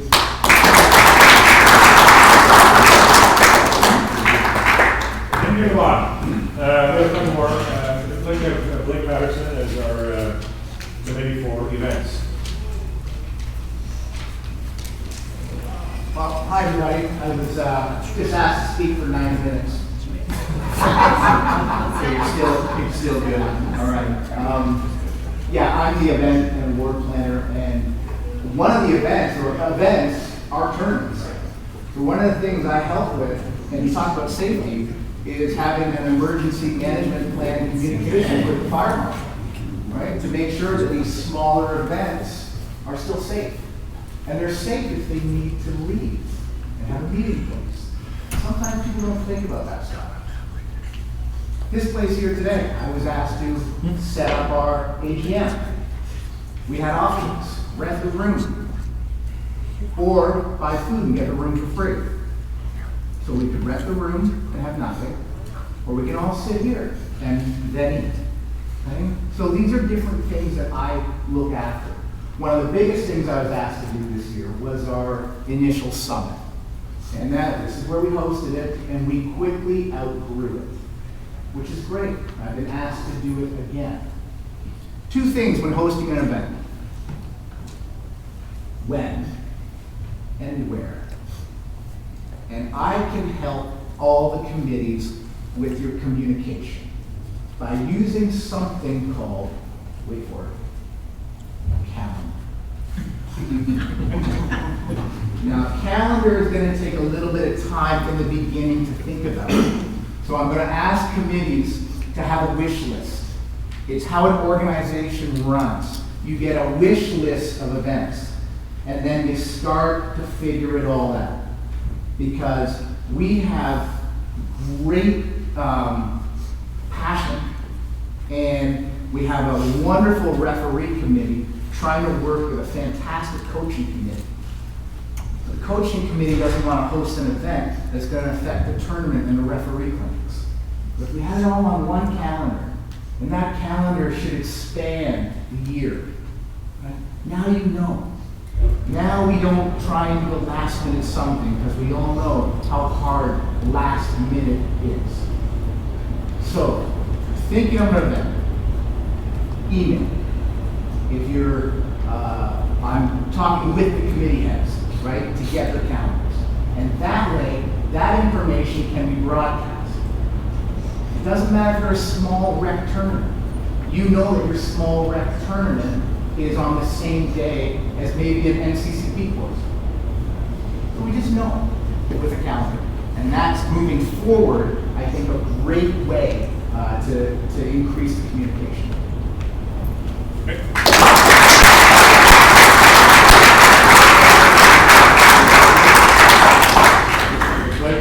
He's also a member of our comedy committee. I don't have a job, I just have to Last report is our technical committee, Rizola Sensei. Working very hard. He just came in from the... Don't worry, I have lots to explain to you. No. I have a hook over there. Thank you. I hope you can see me. All right. Can I have a table? Thank you to be here. And since John said it is his 50th year's activity for karate, I remember he was a white belt. And I'm so glad all of us are above ground. so please don't complain. As long as you are living above ground, please be positive. So now, TC, my name is Kenzo Dozono. I just organized a TC committee. First, I would like to introduce Yaburan Sensei. Could you stand up, please?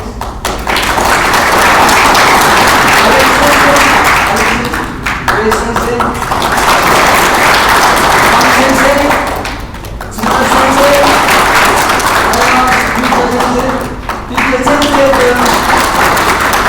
We asked Teacher Sensei to organize the Northern Territory, so we don't ignore Northern Territory.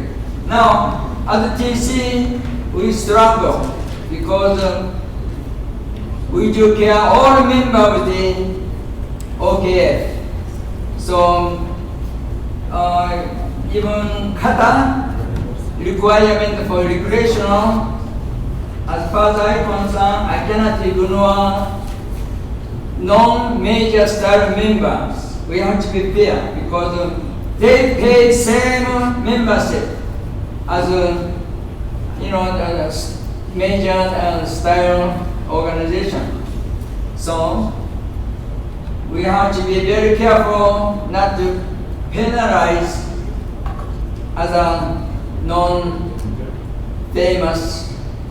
style members. So I think we need lots of communication with all of you and especially official committee. As a chairperson, I'm just a servant. I'm a servant to all members of the OKF. I cannot ignore any one of members. As Sensei already showed about the membership, if you recognize, majority of members are Q belt, lower belt, and also non-elite. If they are elite group, I don't worry too much because they need is self-motivation. But my concern is to take care of recreational group because they are our future. But my main concern is officials are improving and also athlete elite group are improving. But the recreational level, they can manipulate officials because some white belt, yellow belt perform like black belt level. Then official given higher point without proper requirement for basics. We have to obey WKF rule also. It's very, very important to me. We try to encourage and educate recreational level. Also younger people, older people, beginners. They are our future. Without them, there's no OKF organization. So, I need all of your help to give us all your opinion, and we try to gather together for all your information to be fair to all other people. We have to take care of member of Q level. I don't worry about the black belt level because they are supposed to know. They are trained enough to understand what they need to learn. But we have to try to help beginners. But those beginners become future elite athletes in 5 or 10 years later. So, of course, I'm very busy myself, but I hate to use the name of the busy, the terminology busy, because even we don't do anything, we're busy. We have to create or make time for those people. So I appreciate of your dedication and enthusiasm to be here. I don't have dedication. I just have enthusiasm. And sorry I have to stand up in front of you like homeless. I just came back from Japan, but you know, like homeless style, nobody bug you. It's my strategy. If you go to Colombia, nobody beg you to give you money. So please understand our attitude, how to protect ourselves. So anyway, please help TC to improve. We cannot live Windows 7 forever.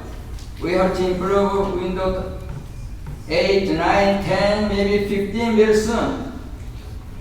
Bottom line is, if we don't do proper recreational tournament, then the future athletes suffer, because I've been national and K1, Premier League, I just watched. Athletes can cheat sometimes, but they cannot cheat with a higher level rank, tournament, because officials are not cheating. They know exactly what they are going to do. So please help your members with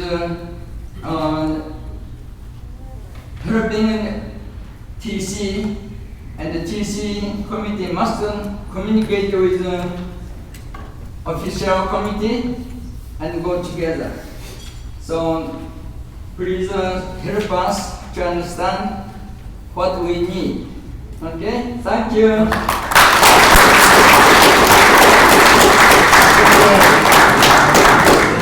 Before we break for lunch, I just want to tell you, when I started competing as a black belt, Sensei was a kata champion for Ontario, he was a Kuji champion. Back in those days, there was no weight divisions. So I had to fight him. I'll tell you what happened. So take a stand. I just jump on his knee, big bang! You're gonna jump up in the air and what the heck?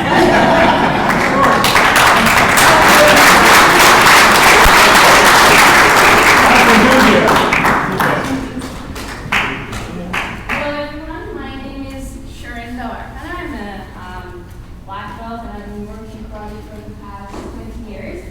I'm just going to take a couple more minutes and then we can go all for lunch. Although I wasn't given an opportunity to give a report, but I am the chair of the female development. It's really a great honor to work with my team that I have currently, and I thought that since the meeting was, I think I could say 100% male dominant, it's going to be a great opportunity for me to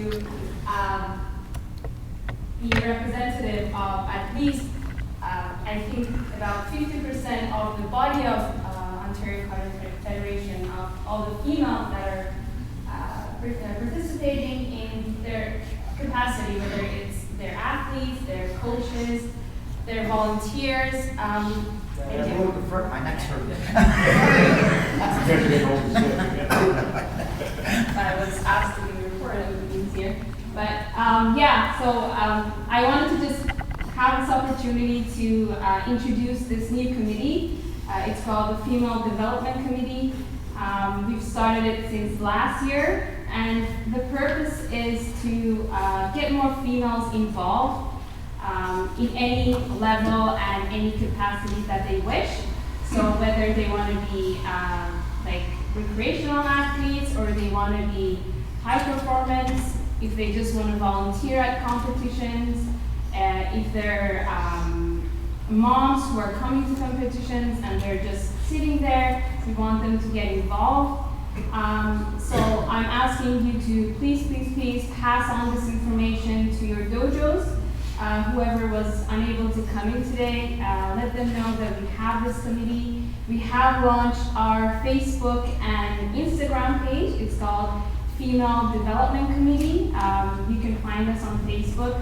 If you need more information, please come and see me after we are done here. I'll be very happy to help you.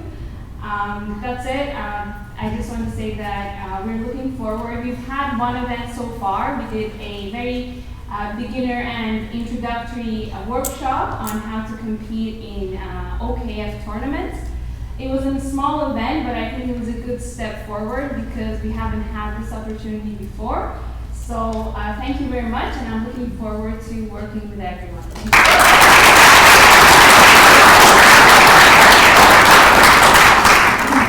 Before we break for lunch, is it ready, Mike? Yes. Ready. Okay, so. And fasted. So those who may be new to the organization, you can see that this is a multifaceted organization with many individuals involved. And the people speaking are the heads of the committees and not people who are working under them. There's a lot of work being done behind the scenes, and it's all for moving forward. And I'll echo what I said earlier. After the election today, there will be a new board. So everybody continue doing what we're doing and move forward in a positive way and get this thing. Next year, the numbers will be off the scale. Thank you very much. The election will be off the line. Thank you, sir.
Those who are watching online, we're going to mute the camera for the moment.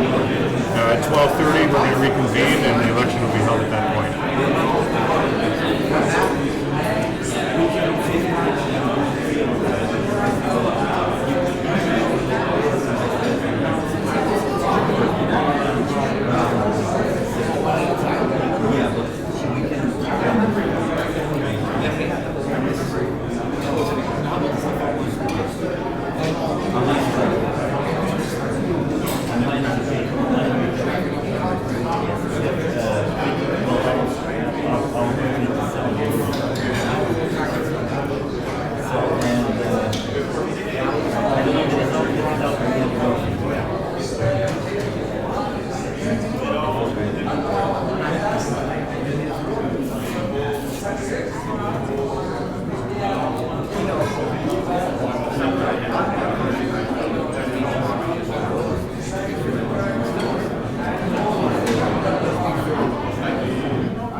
The next point of business is to ratify the appointment of the organization's auditor. Next Mark's going to take this.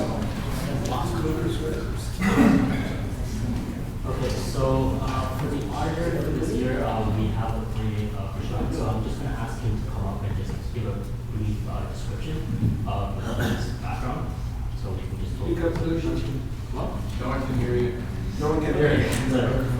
So for this year, the auditors that we're going to be appointing is Mr. Prashant. So I'm just going to ask you to come up, just give a brief description on his background, and yeah, so he'll be working along with the board for that purpose.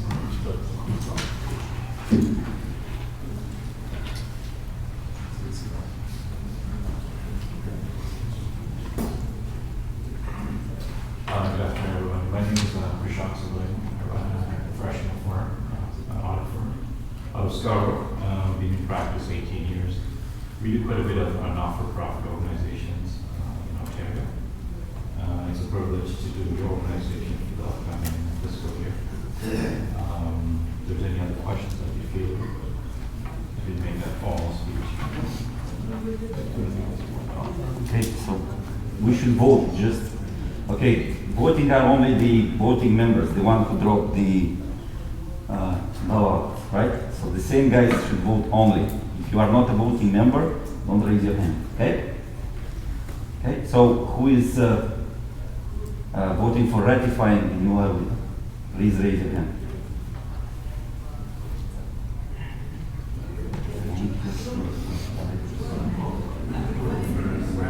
So we have more than 20, yes, good, it's a point. Good. Thank you.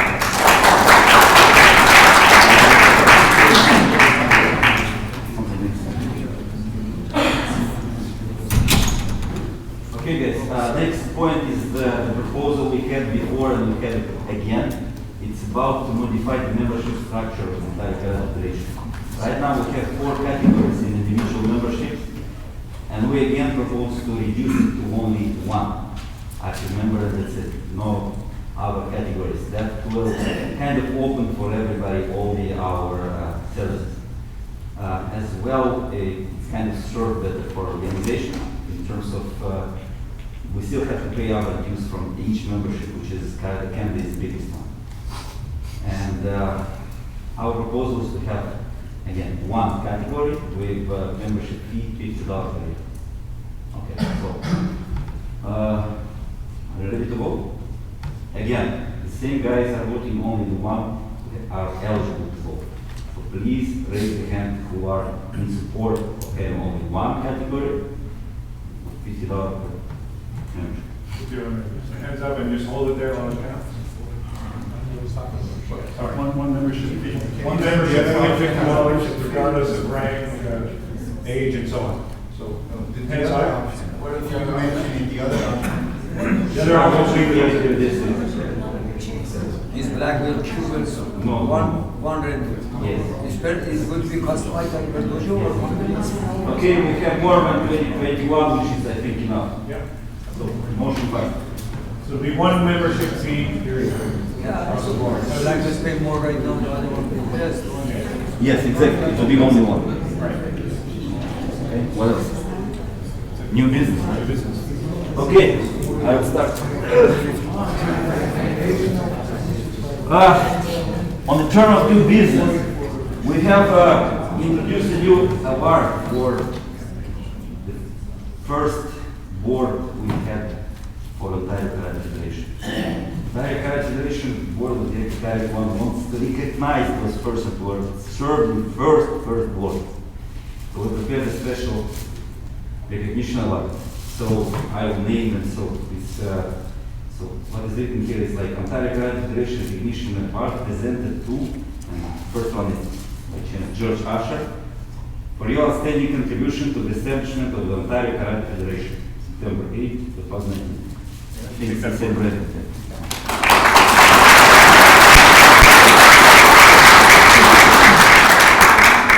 Similar is Ontario Karate Federation Recognition Award presented to Shiva Kumar Vandel for your outstanding contribution to the establishment of the Ontario Karate Federation.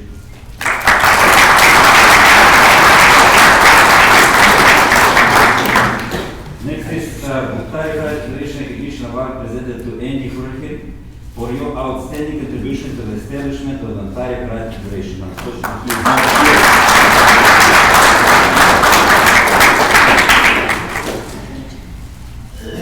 Ontario Karate Federation Recognition Award presented to Peter Bakachan for your outstanding contribution to the establishment of the Ontario Karate Federation.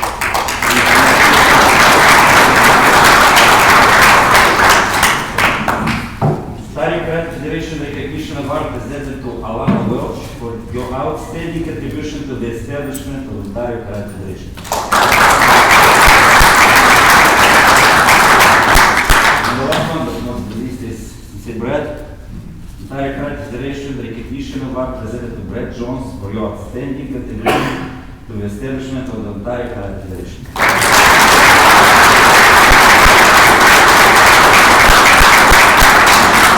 Now, until we have results ready, if you have something to discuss, that's the time.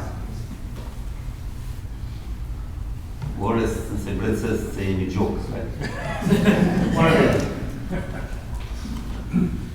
If you'd like to speak to the whole membership at this point, you're also speaking online, so some points you'd like to bring up, certainly now is the time. So when they talk about the fee, standard fee, Yes. 1 fee, there's no, Yes. Just one fee. just one Just fee one fee. across the board Yes. for anyone, like even the kids or the adults, so it's Yes. 1 fee. Yes, one. Just so you know. Yearly fee, that's yearly fee you're talking. It's a year fee and it will start in January 1st, not right now. January 1st. And for those who may not be aware, when you pay your fees to OKF, a very good portion of that gets passed on to Karate Canada. That's how they get their financing, is through the provincial bodies. And what percentage is that? I know exactly what it is, $17.15. $17.50 each one, so that's covered that already. And a portion of it pays our insurance policy and other expenses we have, so we don't end up retaining a lot of that. So for the young ones, it comes up a little bit, the other ones come down a little bit, across the board, seems reasonable. Cheap as insurance you'll ever get. Did they take percentage or is it 17,000? No, it's $17.15 per each member. 50 cents goes to the Karate Canada. So we pay them in lump sums. I think we pay for 1,000 members. We pay now for 200 something, 2,000 something. 2,000 something, yeah. So we pay a good chunk to them already. That's how they finance international events. When the onus was put on the students or the people who were getting a membership with the OKF, when the onus was put on them to sign up and register on their own as our students doing it on their own, was there a difference with membership? Well, there has been growth. And actually, in my own dojo, something you may want to think about. I put together a letter. I gave it to every student or parent, and they were to take it home, and on there was the address to look up and do the registration. Then they were to sign it and return it. And I knew they had done it. And that worked for me. I've done that twice now, as opposed to just telling them in class, go home and do this, because you know how many will actually. Because ours significantly dropped because the onus was put on them. So you need a way of policing it. So I think maybe a small half letter or something. Sign it, return it, then you can check it off when you come back. Okay, you're done. You're done. That worked for me anyway. That accountability somehow to, like you said, We felt it was a detriment to the OKF, right? Well, it is in a way, but it's how you use it. Mine went up I actually. like the letter. So it's a letter line. But since the one thing is that if all the provinces they are paying that $17.5, and plus the government gives them definitely grant for the health and education. And plus we pay our fees when we go there for the tournament. Remember the tournament, I know some of the portions should be for playing, hotel, part goes to the tournament, right? So that money goes there. But they don't, when we go to Panam, we pay till I have a coach for Karate Ontario for the last 2 years. I went to Panam with them 3 times, 4 times. I paid the whole lump of money, 18,600 I paid for my 2 sons were in Canada the last 10 years. Only for 1 year, 18,600. And I think any sponsorship or help from Karate Canada, this much money we pay, where this money goes? Have you ever PSO has ever follow up where this money is spent in Karate Canada? When they have their elections. So the question was, where does this money go when it goes to Karate Canada? So we can't answer that. We don't have their financial reports. But when they have the general elections, which I think they're going to have at the summit. It will be like in 3 weeks, I think. Yeah, 3 weeks. And they have the financials. So in fact, any province has 3 times the budget that the Karate Canada does. Because they work with smaller numbers. So if you're talking elite teams that go somewhere, they don't have that much money to. But they don't sponsor anybody. If they sponsor the athletes to go to Panama or senior, junior, it's okay. We understood that once we reach to the Canada team, we are getting sponsorship. Parents pay our money, we pay for the kids, we pay for our hotel, we pay for our food, and what they pay. Well, they pay the registration fee. That's we pay, you're paying. You're paying that money for registration fee. But part of the money we pay, yes, that's what I'm saying, because they told us. We don't know. Yes, they go to get that money. Then why they don't send it that way? Why we don't demand as a body, they give us a transparency too. We are demanding in provincial level. Why we don't the provincial level, they ask the Canadian to give us transparency of your budget, where this money goes. Those reports are given when they have their. That's what we, I think they should be sent to the clubs and we know. If we are having 100 students, we pay membership or where that money goes, it will be very fair and very justified. I think they share a portion of it on their website, at least. So. They're very organized. No, definitely they are organized. But they have a person who works for the association and it's his full-time job. So the portion that is paying that person's salary. That's fine, that's fair enough, fair enough. But at least if you know where the money goes, this much count, this much spent, this much the balance, the way we have here, that will be fair to all of us. For the last 20 years I worked with the commissioner from 1990 to like 31 years now. This is good to know. Nothing is wrong with transparency, no cost to anybody. We wish we could afford to have. That's right. That's right. It's a lot. Especially at times. Do we have results? Just as long as we're adding it online. Pardon? We added online. We have online votes as well that need to be added. Oh, I see. Audited.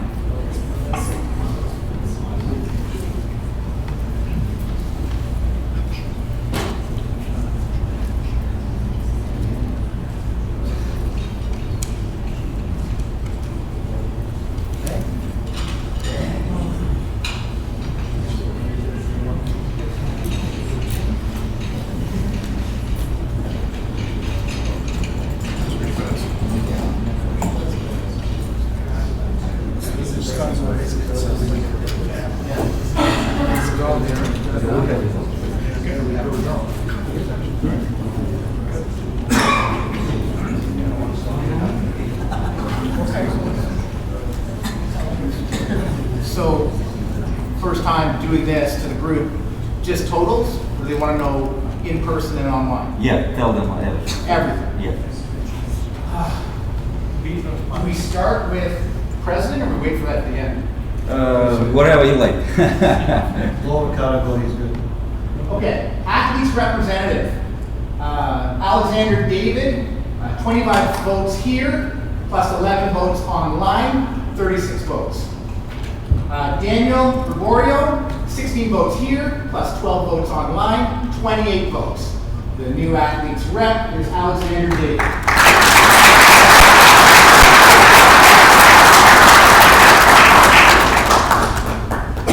Vice President, M. Bernardo, 26 votes here, plus 9 votes online, 35 votes. And A. Terra, 15 votes here, plus 14 votes online, 29 votes. The new Vice President, Michael Bernardo.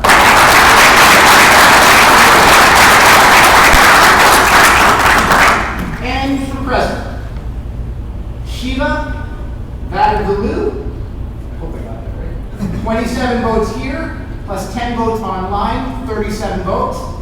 Ian Boyne, 14 votes here, plus 13 votes online, 27 votes. New president of the Ontario Karate Federation, Shiva Vadavalu.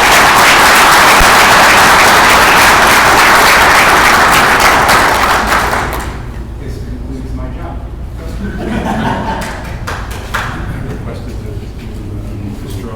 Yes. And show of hands, those in favor of destroying the vote, the ballots. All in favor of destroying the ballots? Vote at the table. Destroy? Destroy. Those opposed?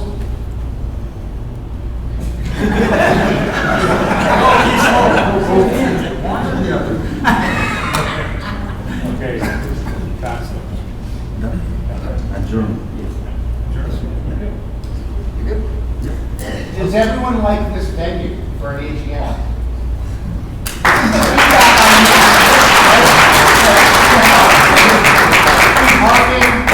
easy access. Okay, suggestions are always welcome. Can we get a microphone next time?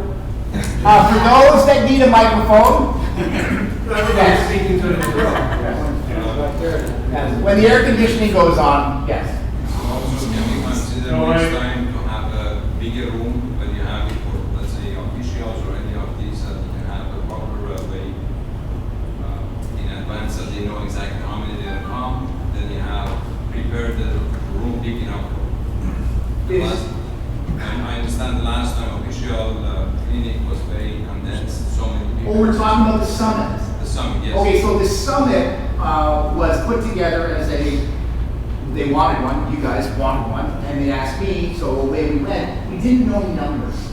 And officials, I love them dearly because you know I'm one of them. Last minute, we had twice as many officials show up and register. They registered the day of, and the room was nowhere near big enough to accommodate that.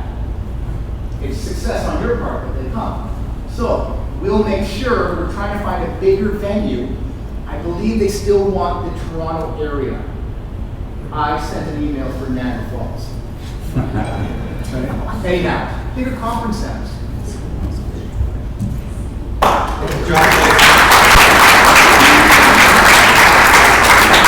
The last official duty is former president is to adjourn this meeting. Thank you all for coming out.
Twisting at the bottom and at the top, like breezes, like and I want to ask you that, John. Guys, the thing is, we forget to say that Alberto Castro was elected by acclamation. Acclamation. Yeah. Sorry, I didn't mention it. But it's official. Yes.